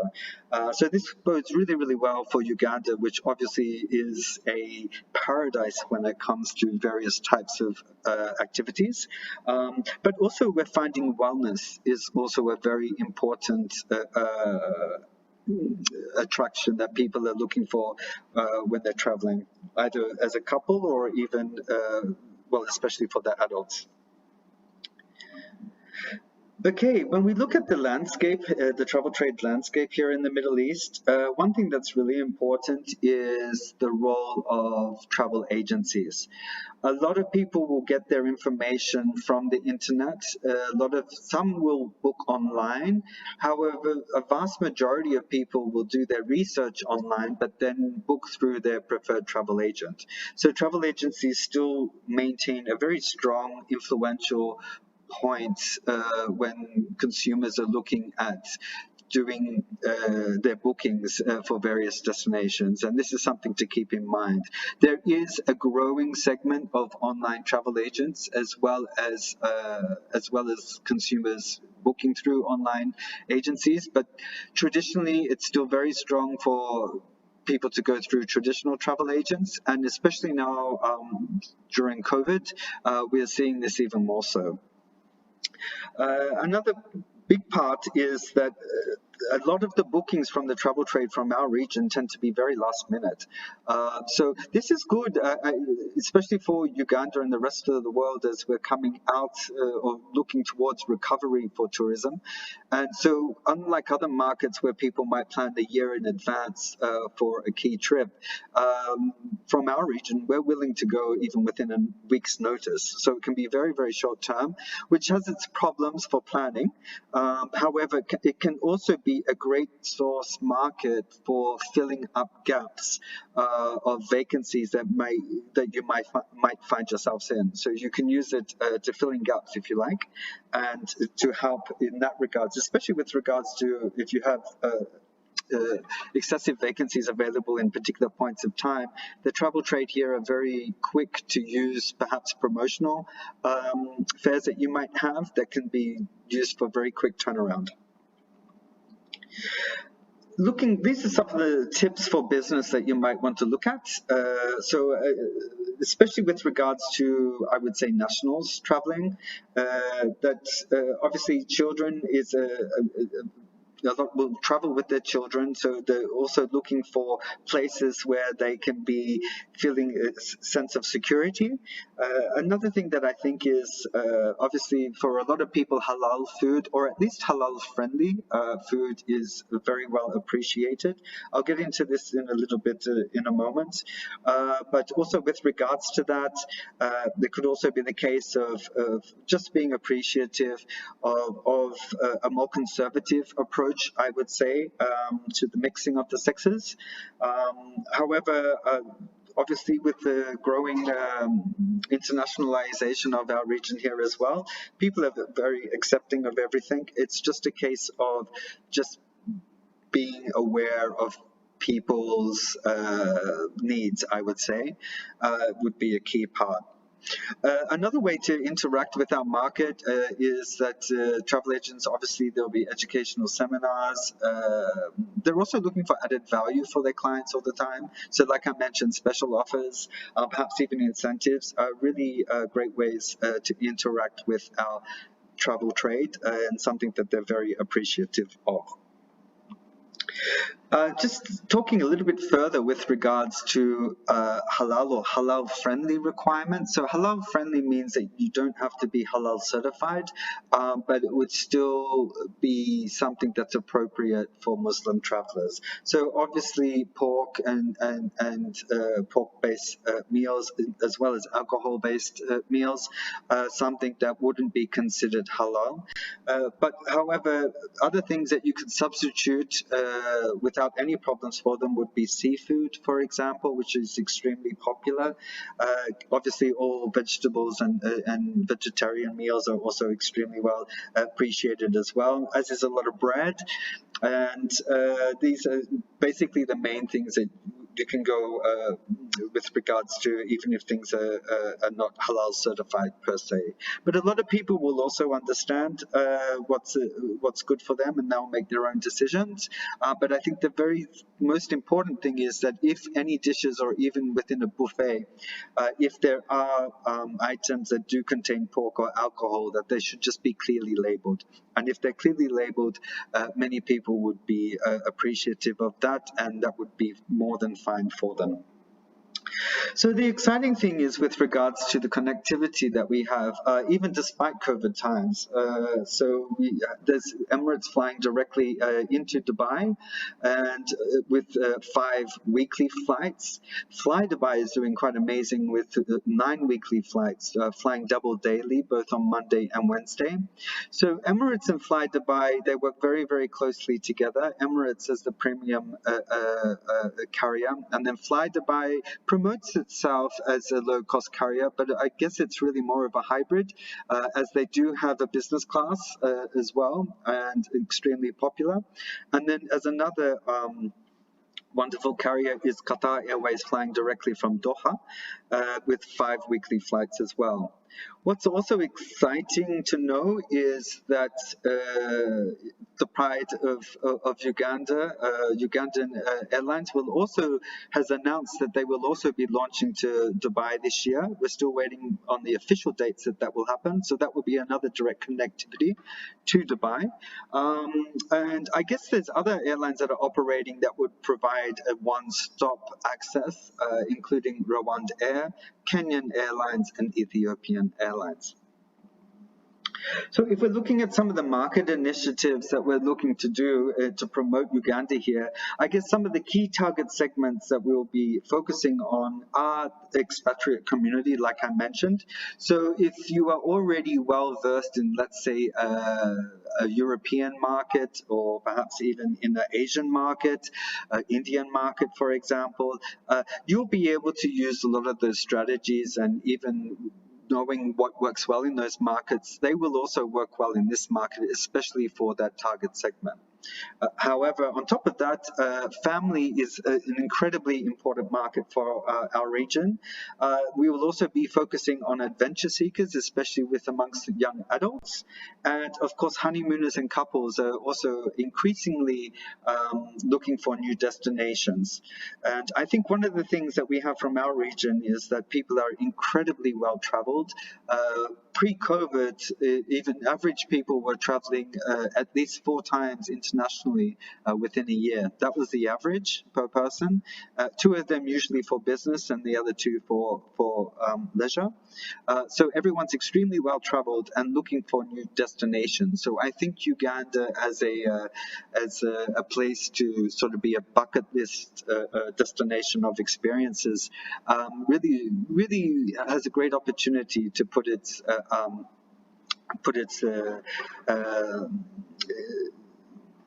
opportunity to reach out to different travelers here. Another key one that we'll be looking at is also educational trips for high school students and even university students. So I know with the ecological programs, environmental programs, also with regards to community service, many of these areas will fall very well into those programs that the schools are looking for. So this is something that we would also be looking for partners, DMCs, accommodation suppliers, etc., that are specialized in this kind of target segment would be very good for us. And another key one that's not listed there, but as I mentioned, for most of all of these segments for us, it's a 5-star and 4-star target segment that we're targeting, and that's luxury travel. So the very, very high-end luxury travel is something that, and we're looking for those partners in Uganda that are able to provide for that, both with regards to accommodation, but then also as a DMC and for various experiences as well. So some of the key things that we'll be focusing on activity-wise will be a lot of engagement through social media. And so that's why we will also encourage that you reach out to us with your social media feeds so that we can keep up to date with what you're doing and we can pass those messages on to our market. We'll also be planning some tour operator joint marketing campaigns, which we're already under negotiation with. So hopefully we'll have some exciting news to provide everyone very soon. we'll be producing monthly e-newsletters. So this is a great opportunity for you to share with us your updated news, your promotional offers, and perhaps you already have your own newsletters. So please do feel free to share those links with us and include us on your as part of your subscribers.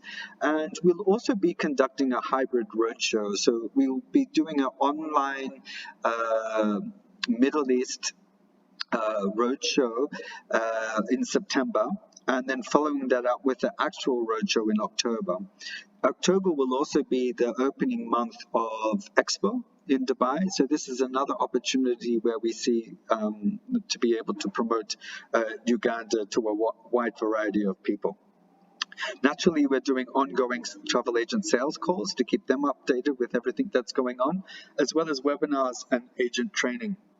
And a key part of what we'll be doing is also working with influencers, and then also bringing a couple of these extremely influential influencers, as well as key travel trade partners on fam trips coming over. So any support that we're looking for partners that sort of focus on the same key target segments, and then hopefully we can also work with you so that you would be able to host some of these influencers and travel trade, and as part of that, either getting exposure through their social feeds or media feeds, as well as being included in these travel trade promotional packages. So in a nutshell, that's everything that we have there. Please do send us your e-brochure sales kits. Do keep us updated. I've given the email address here that you can send all your information to. We are also on social media.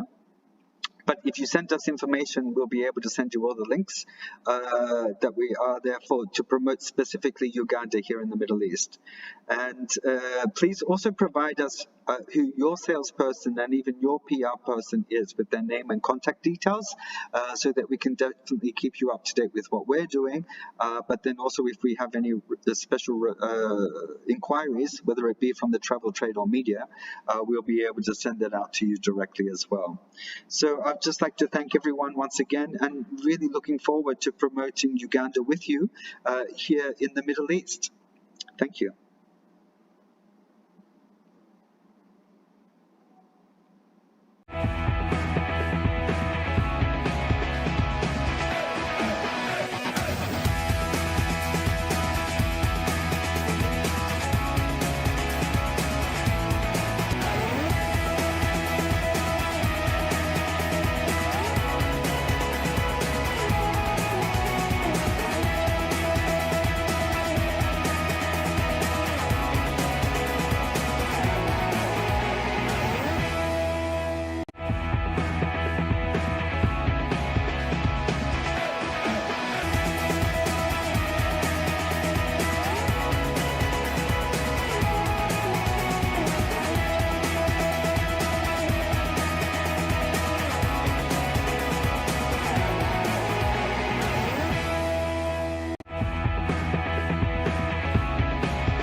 Well, welcome back, and it's great to be in contact with everyone again. I hope you can hear me clearly.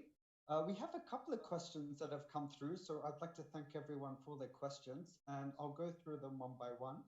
The first question is, the UAE has recently offered citizenship for talented individuals, much like Canada has done for years. Is education tourism a package Uganda can build? Great question.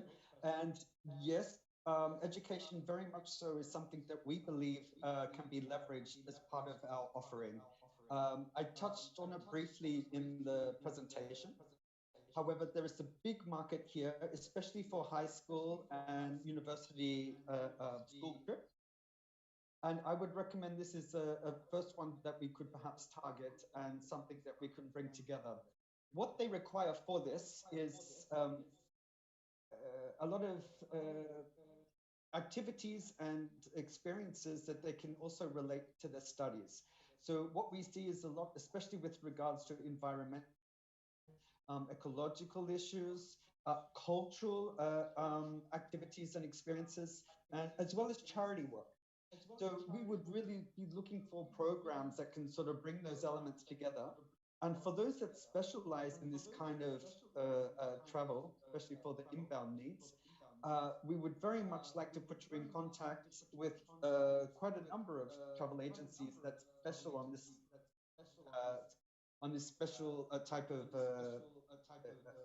travel. Sorry, there's an echo going, so it's a little bit hard to keep concentration. But we have a lot of specialized travel agents that work in this particular area. So please do get in contact because we would love to put you in contact with those particular agents. Another question that we have is, how are the COVID-19 restrictions in the Middle East? Do travelers still require the PCR test even after they have undertaken the vaccine? First of all, I'm really happy to report that our area seems to be going very, very well with regards to vaccination.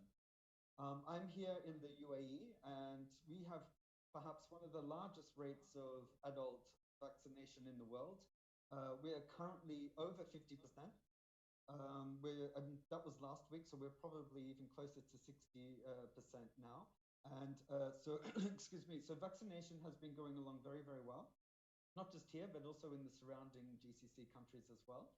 And currently, yes, at the moment, PCR tests are required when returning to a country, especially from various lists.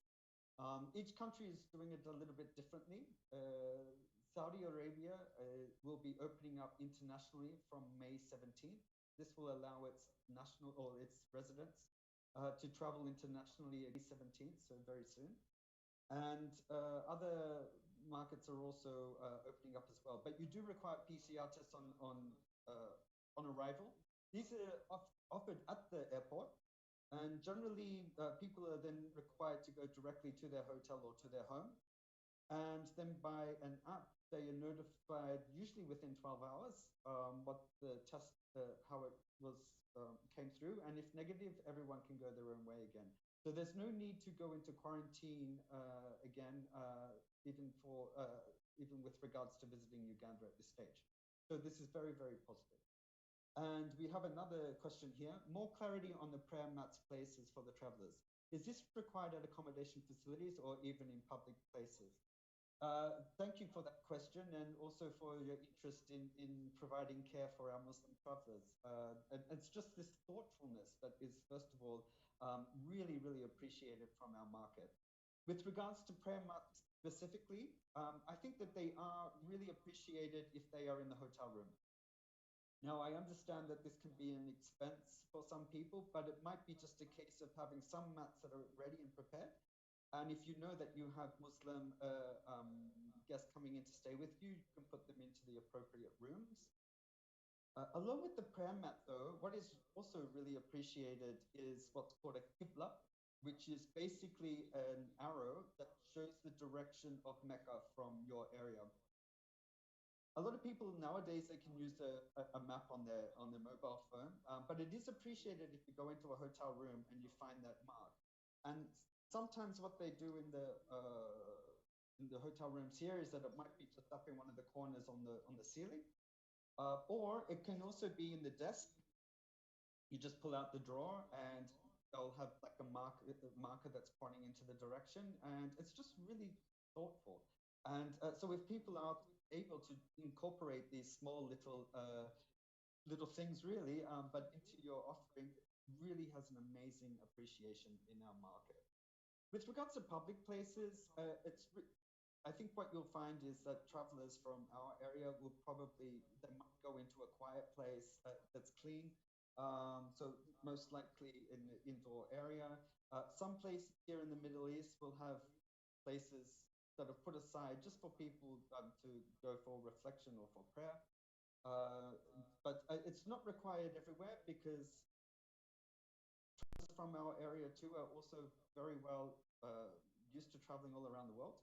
And they will usually find what's the best way for them to travel as they do that. And those that are adhering to 5 daily prayers, they're quite used to doing this while traveling as well, and will find a great place. But your thoughtfulness is really, really important and goes a really long, long way. So I think that's all the questions that have been listed here. However, please do reach out, whether it be through the app or through the email address that I put there. I have a whole team behind me that are able to support with both on the PR, influencer, social media side. We also have great social media channels that we've started up here, both on Facebook, where we have close to 39,000 followers already, and on Instagram a little bit less, a bit more to do at around about 1,300. But please get contacted with us there as well, and we look forward to working with you for a really bright future for Uganda here in the Middle East. So thank you, everyone. It now gives me extreme pleasure to hand over to my colleagues in Germany to give you an update and background to their market there. So thank you very much, everyone.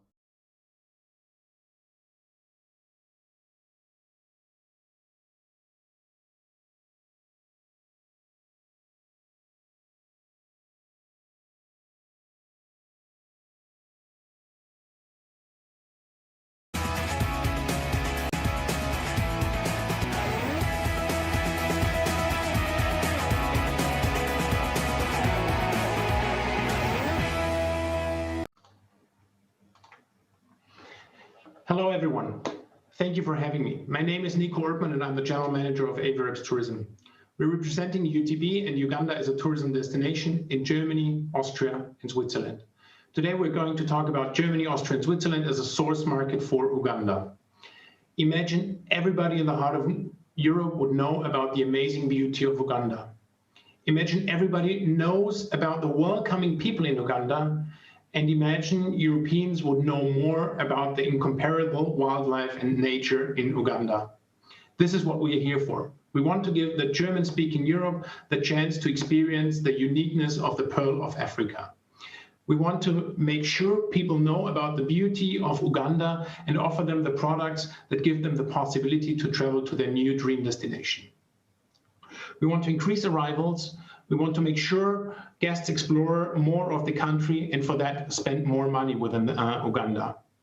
Jürgen Salzer, account director at Avirex and responsible for UTB in this market, will give you a clearer overview of Germany, Austria, and Switzerland as a source market and what this means for you.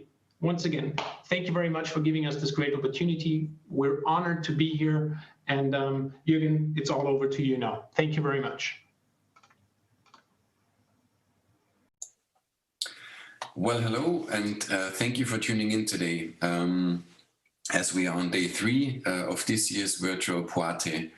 You have heard from Nico, our general manager at the Munich office. Now let me briefly introduce myself. I'm Jürgen, and I lead the sales, marketing, digital, and PR efforts for Uganda here in Germany, Austria, and Switzerland. We have started the year for UTB at the ITB, which is also one of the big highlight events that have been moved to 100% virtual event. During the ITB, we were able to send some great trends and some inputs from our 3 markets here in Germany, Austria, and Switzerland. So let me please start sharing my screen and give you some more insights on the German-speaking markets here in Europe. So just bear with me for a second.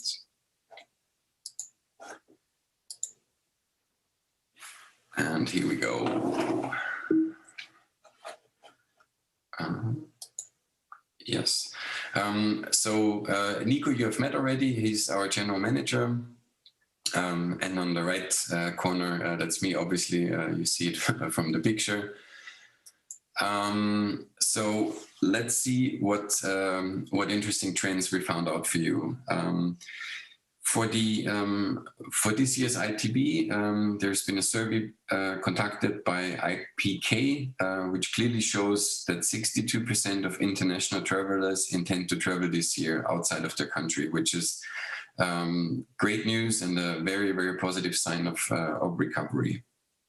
When digging deeper into the survey, you can see that the number 1 travel motivation is still sun and beach. Number 2 is ranked city breaks, and then already on rank number 3, we see nature-oriented holidays, which is obviously great news for our lovely destination, as we see this trend of nature and ecotourism very strong, trending even after the COVID crisis, or before COVID crisis, and even now that we see the end of the tunnel, we see some great pickup for nature-motivated travel, which is a very, very positive sign.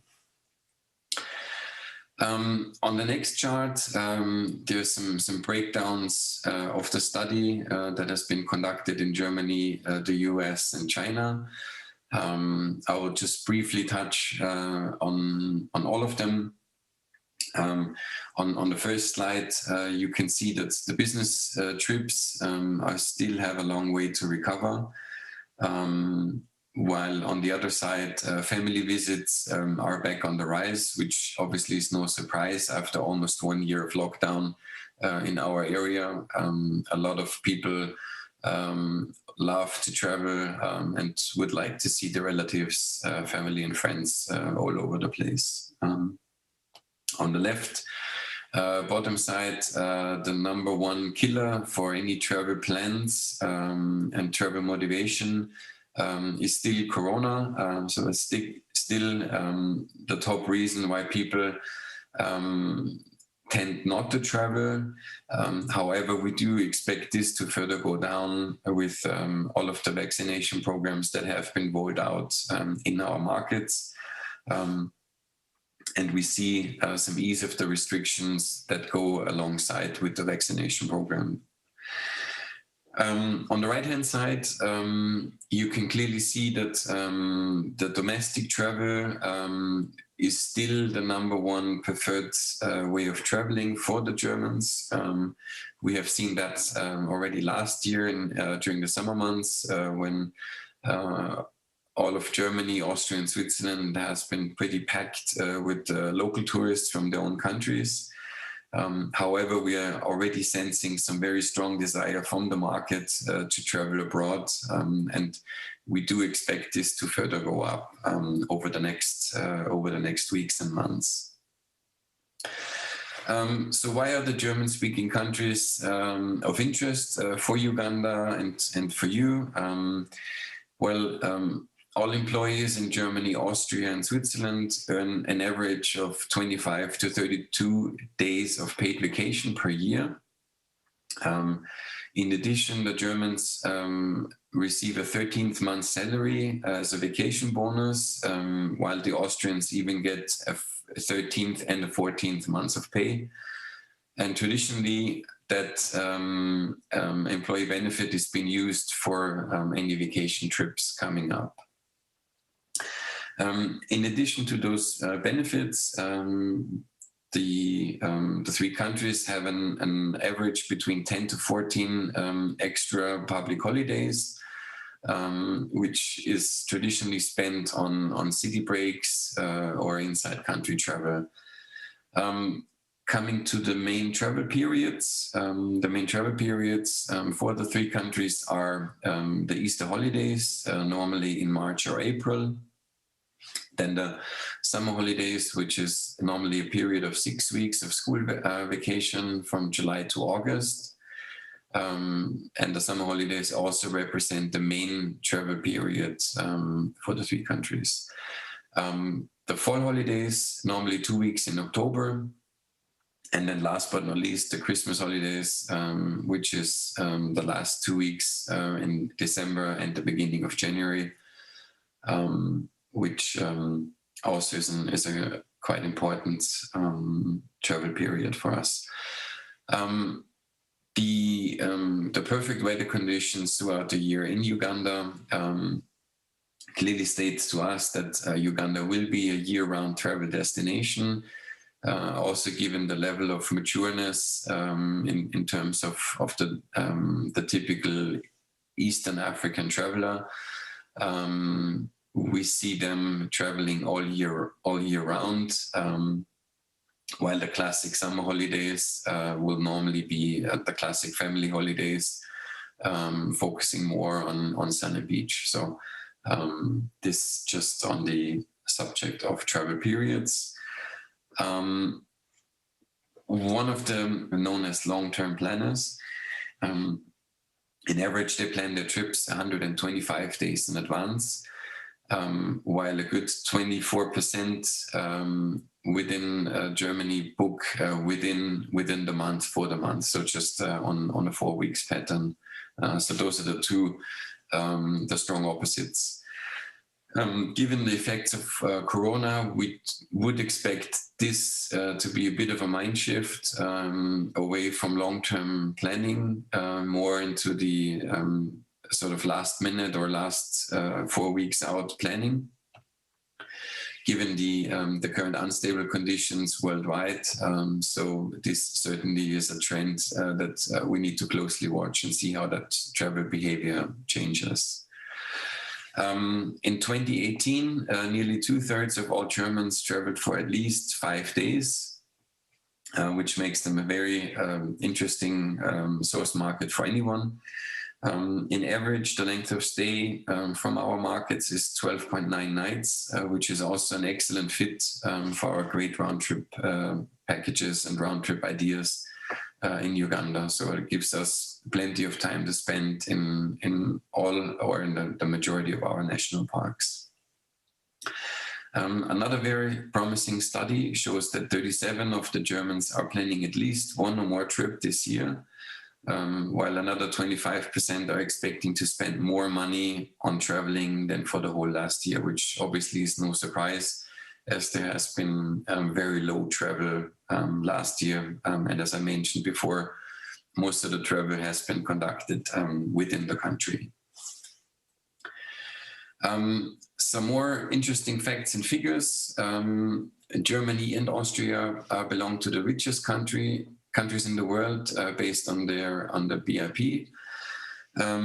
We have about 1.4 million Germans that are considered millionaires, which makes Germany a very interesting market for luxury and premium travel brands and destinations.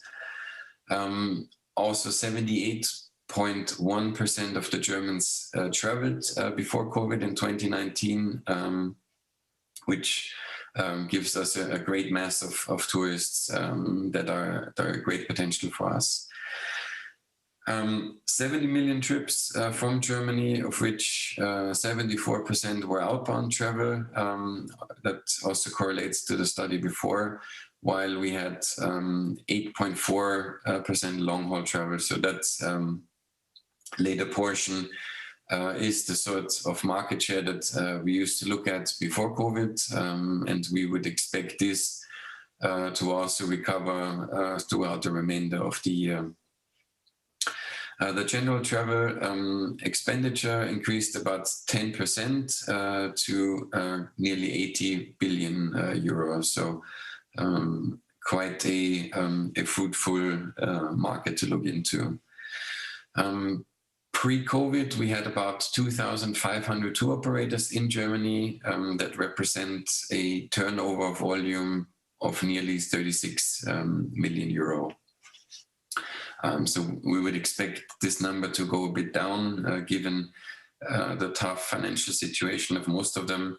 But nothing is really said yet, but we really need to watch this number closely. Going further into facts and figures, we have about 24% of bookings done via online booking agencies, or so-called OTAs. Most likely this trend is not of big relevancy for Uganda travelers because from our understanding, the Uganda travel product still needs a travel agent counseling, a lot of arrangements that have to be done, and not just a simple weekend book a hotel kind of stay. So we're probably not focusing on the OTA bit that much as some other destinations might do. In regards of mobile savviness, 27% of Germans use their smartphone to research and book and also plan their entire trip on a mobile device. We expect this number to clearly go up over the years, which is an overall trend anyhow. And then let me touch on the luxury traveler segment, which is mostly couples between 36 and 55 years. And their spend normally is between 10,000 to 15,000 euro per holiday, while they undertake about 2 to 3 holidays per year. Their preferred way of booking is to their dedicated travel agencies or so-called travel designers, where we see quite a few in our markets. And let me share a quick picture on the general travel industry side and tour operator landscape. The tour operator landscape can be broken down into 2 buckets. 55% of the business is being processed through the big 7 generalists, while 45% of the business is handled through specialists, niche and small tour operators. On the B2C level, we're counting nearly 11,000 stationary travel agents who represent a travel volume of close to 26 billion euros, and that obviously is a pre-COVID figure. To round up the travel industry picture for our market, we're currently counting 20 large and relevant OTAs who have made their way to the marketplace over the past years, and they are seeing steady growth over the years. Before Corona, we had a big bankruptcy of one of the top dogs in the market, which is Thomas Cook. And this bankruptcy, together with the effects of the ongoing Corona crisis, certainly has shaken the tour operator landscape, and we are expecting to see some further changes down the road, perhaps some mergers and some other processes that have been that will be overthrown or strongly adjusted. So we'll be on the lookout for that. And then let me share a few overall trends from our 3 markets that we have sensed over the last couple of weeks. We see a strong travel desire in the German-speaking countries after 1 year of COVID restrictions and lockdowns. So really the people are getting ready to travel again, and there's a strong anxiety to travel. We see a significant increase of interest in the destination Uganda from all 3 markets, which is mainly driven by great COVID measurements in the country and very low COVID cases in Uganda. We are seeing that the Swiss in particular have noted that Uganda is one of very few destinations where travel is currently not restricted or prohibited or not recommended. So this is a great sign for the destination, and certainly a great USP at this still difficult times. Another factor that I briefly touched on the previous slide, we closely watching insolvencies and bankruptcies, which are most likely to happen over the next quarter, as some of the government support will come to an end, and financial support is strongly needed within the tour and travel industry. So it will be very interesting to see who makes it out of the tunnel. We certainly hope that most of our long-term partners are able to make it and to have fruitful business corporations down the road with them. One other bit of advice, when working with German-speaking partners, at the moment, most of the partners have reduced working hours. And that is about to go on for the next couple of months. So please don't be irritated when you have longer response times than usual. And also one bit of advice, please make sure that when you're approached from the 3 markets, please make sure you respond at least same day, which really helps to speed up the process that is shaken up at the moment. What we're doing from our end, we're closely monitoring the travel bans and the travel recommendations outspoken by the 3 countries, to give you a heads up on any markets that are opening up, and so you can prepare yourself. As I said, at the moment, the Swiss market seems to be the most advanced. We're seeing Swiss operators already leading the way in terms of activities, beefing up their products, and starting to address the market and their audience. A few product trends that we have seen also in the markets. We're seeing that multi-country round-trip arrangements are currently placed on hold, and are being adjusted to Uganda-only round trips. That obviously is the case due to limited travel opportunities within the neighboring countries. We have received very good feedback on the reduced guerrilla permits and park fees for park admissions. We truly believe that that's a great tool of bringing back tourists, and hope for an extension to a period. At the moment, I think it's valid until the end of June, and it would be great to have an extension to further build trust and momentum for our destination. The next point, obviously, is one of the #1 questions that you will be asked by any of our partners in Germany, Austria, and Switzerland. It's all about flexible cancellation terms and rebooking conditions.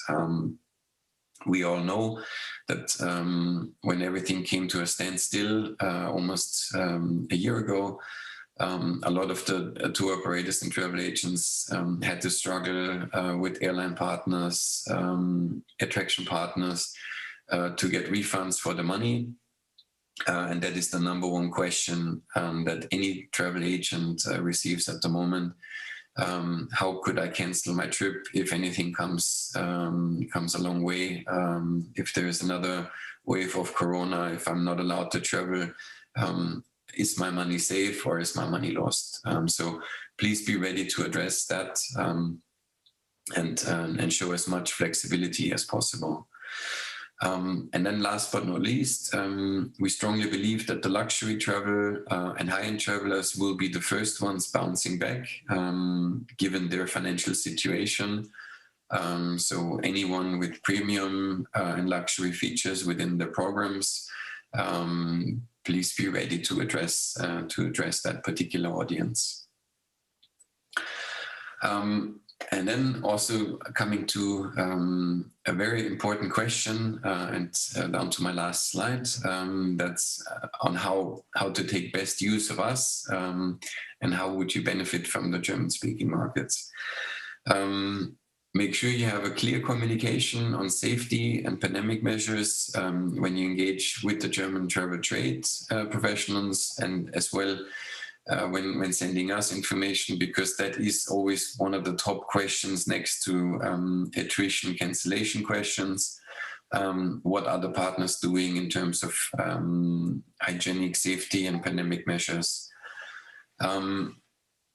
Make sure you send regular updates on the local situation. That goes to information sent to us, but also to your in-market counterparts.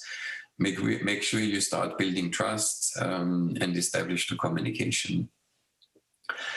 The next point, please look out for shared opportunities that are coming from our office, because we'll be on the lookout for any marketing or PR activities from the 3 markets. Normally those activities are limited to a very few number of local partners. So make sure you respond fast, as we handle this by the principle of first come, first serve. So please make sure you have my emails not under spam flags, so you get this this bit of first-hand information quickly, and you're able to respond in time. And then, yes, last but not least, please keep us in the loop for any new products or creative ideas and stories that are happening in your companies. You can share this easily by just sending an email to our email address, which is uganda.dach@aviareps.com. We'll be happy to take a look and include in any upcoming features or newsletters that we're sending out to the market. Any fresh ideas are always welcome. And also, please feel free to set up also face-to-face meetings down the road for an extra bit of advice, or if you have any questions. So yes, this is it from my end. Thank you very much for taking the time, and I will be handing over now to a very special guest speaker, which is Dr. Wiedmann, who is the honorary consul for Uganda, based here in Munich. With that, I would be happy to hand over to Dr. Wiedmann. Thank you very much, and bye-bye from my end. See you soon. Uganda, the Pearl of Africa, with its national parks, lakes and mountains, is always worth a visit. Track the gorillas and chimpanzees, hike and climb the Rwenzori and Mount Elgon mountains, raft River Nile and Lake Victoria, watch a big variety of birds and animals at Queen Elizabeth National Park, Lake Mburo and Murchison, Lake Albert and Kasinga Channel, and meet the friendly people of Uganda. Apart from the famous mountain gorillas at Bwindi, Impenetrable Forest, and the chimpanzees at Kibale Forest, there are many other hidden places in Uganda and attractions worth seeing. Kidepo National Park in the north, east at the border to South Sudan, has been closed for many years. Now it's open again, and the variety of animals and is incredibly unique. A possibility to experience pure Africa. The Batwa people, pygmies at Bwindi, local called short men, take you into the forest where they used to live in an environment where we Musungus would probably not survive for more than 3 days. Experience their culture, how they lived on trees, how they hunted and how they heal diseases naturally, by simply using herbs, plants and roots. Help them to preserve their culture by just visiting them. Uganda is based on agriculture and renewable energies. See how small farmers grow vegetable and sell it on the markets and to the lodges. Ecological tourism is what Uganda favors. To develop such tourism further, Uganda Tourist Board has formed a cooperation with Avia Reps to represent them in Germany, Austria and in Switzerland. Restarting tourism for regional economic development is the theme of this year's Pearl of Africa Digital Expo. Uganda Airlines has just recently bought 2 brand new Airbuses A330 and is looking forward to fly you to Entebbe via London or Dubai and hopefully on more flights directly from and to Germany. After arriving at new Entebbe Airport, you may get a first impression at Botanical Garden in Entebbe, right on Lake Victoria, and visit the fishermen there. Ndere Culture Center in Kampala offers you a fantastic show of traditional dances performed by professional dancers from all over Uganda. Relax on Lake Victoria after your game drives or take a short flight to Zanzibar and relax on Zanzibar's beautiful beaches before you fly back home. Uganda and East Africa offers you so much. Why waiting? Come and visit Uganda. Thank you. See you there.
I would strongly weigh towards the countryside. However, with the long distances in between, there's probably some room for city stays as well on the first days.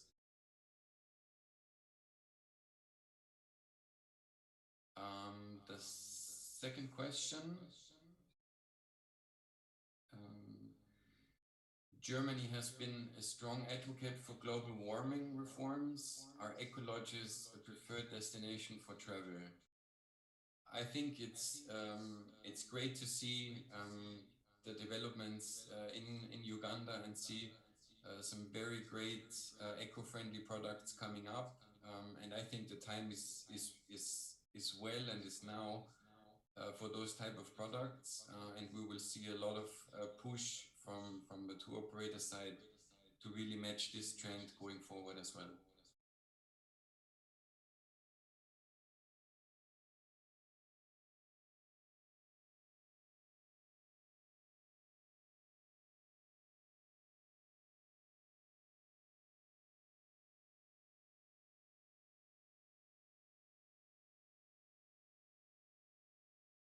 So the next one is, what about our culture is an incentive for travel?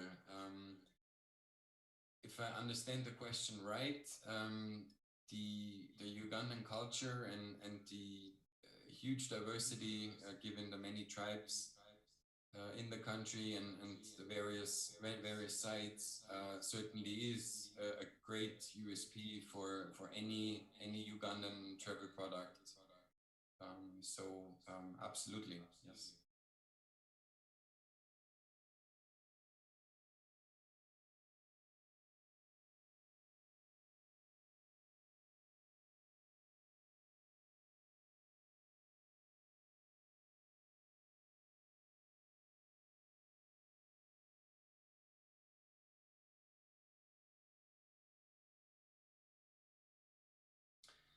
Next question, how can tour operators position themselves better for relations with German market?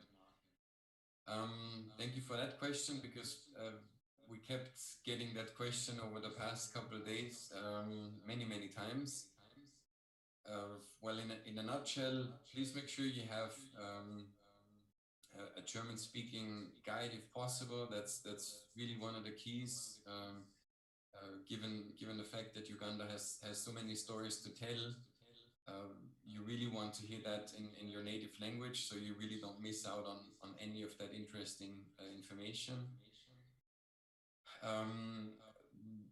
In general, dealing with Germans, it's always a rough start in the beginning until you really establish a relationship, but most of those relationships really last for a long time. So really don't be irritated when you get a short-handed or a very short-kept answer. It's a long way of working through in a relationship, but when you come to a certain point, that relationship normally lasts for quite some time. And from our end, as I mentioned in the presentation, we would be sharing several opportunities over the next couple of weeks and months where you could join campaigns or activities to position your company or your itineraries to really make the best use of our channels and to move forward.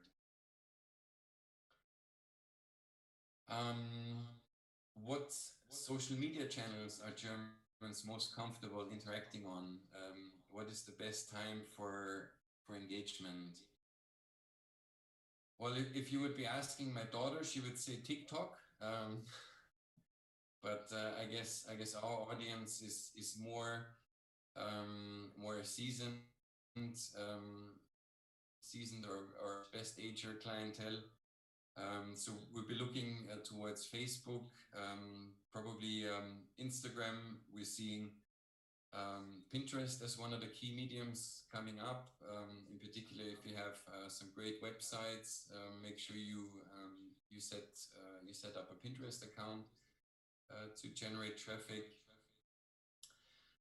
The Germans are not that keen on Twitter, as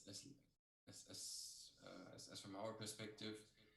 And the best time to engage, probably I would say in the evening hours and during the morning hours before everybody hits to work.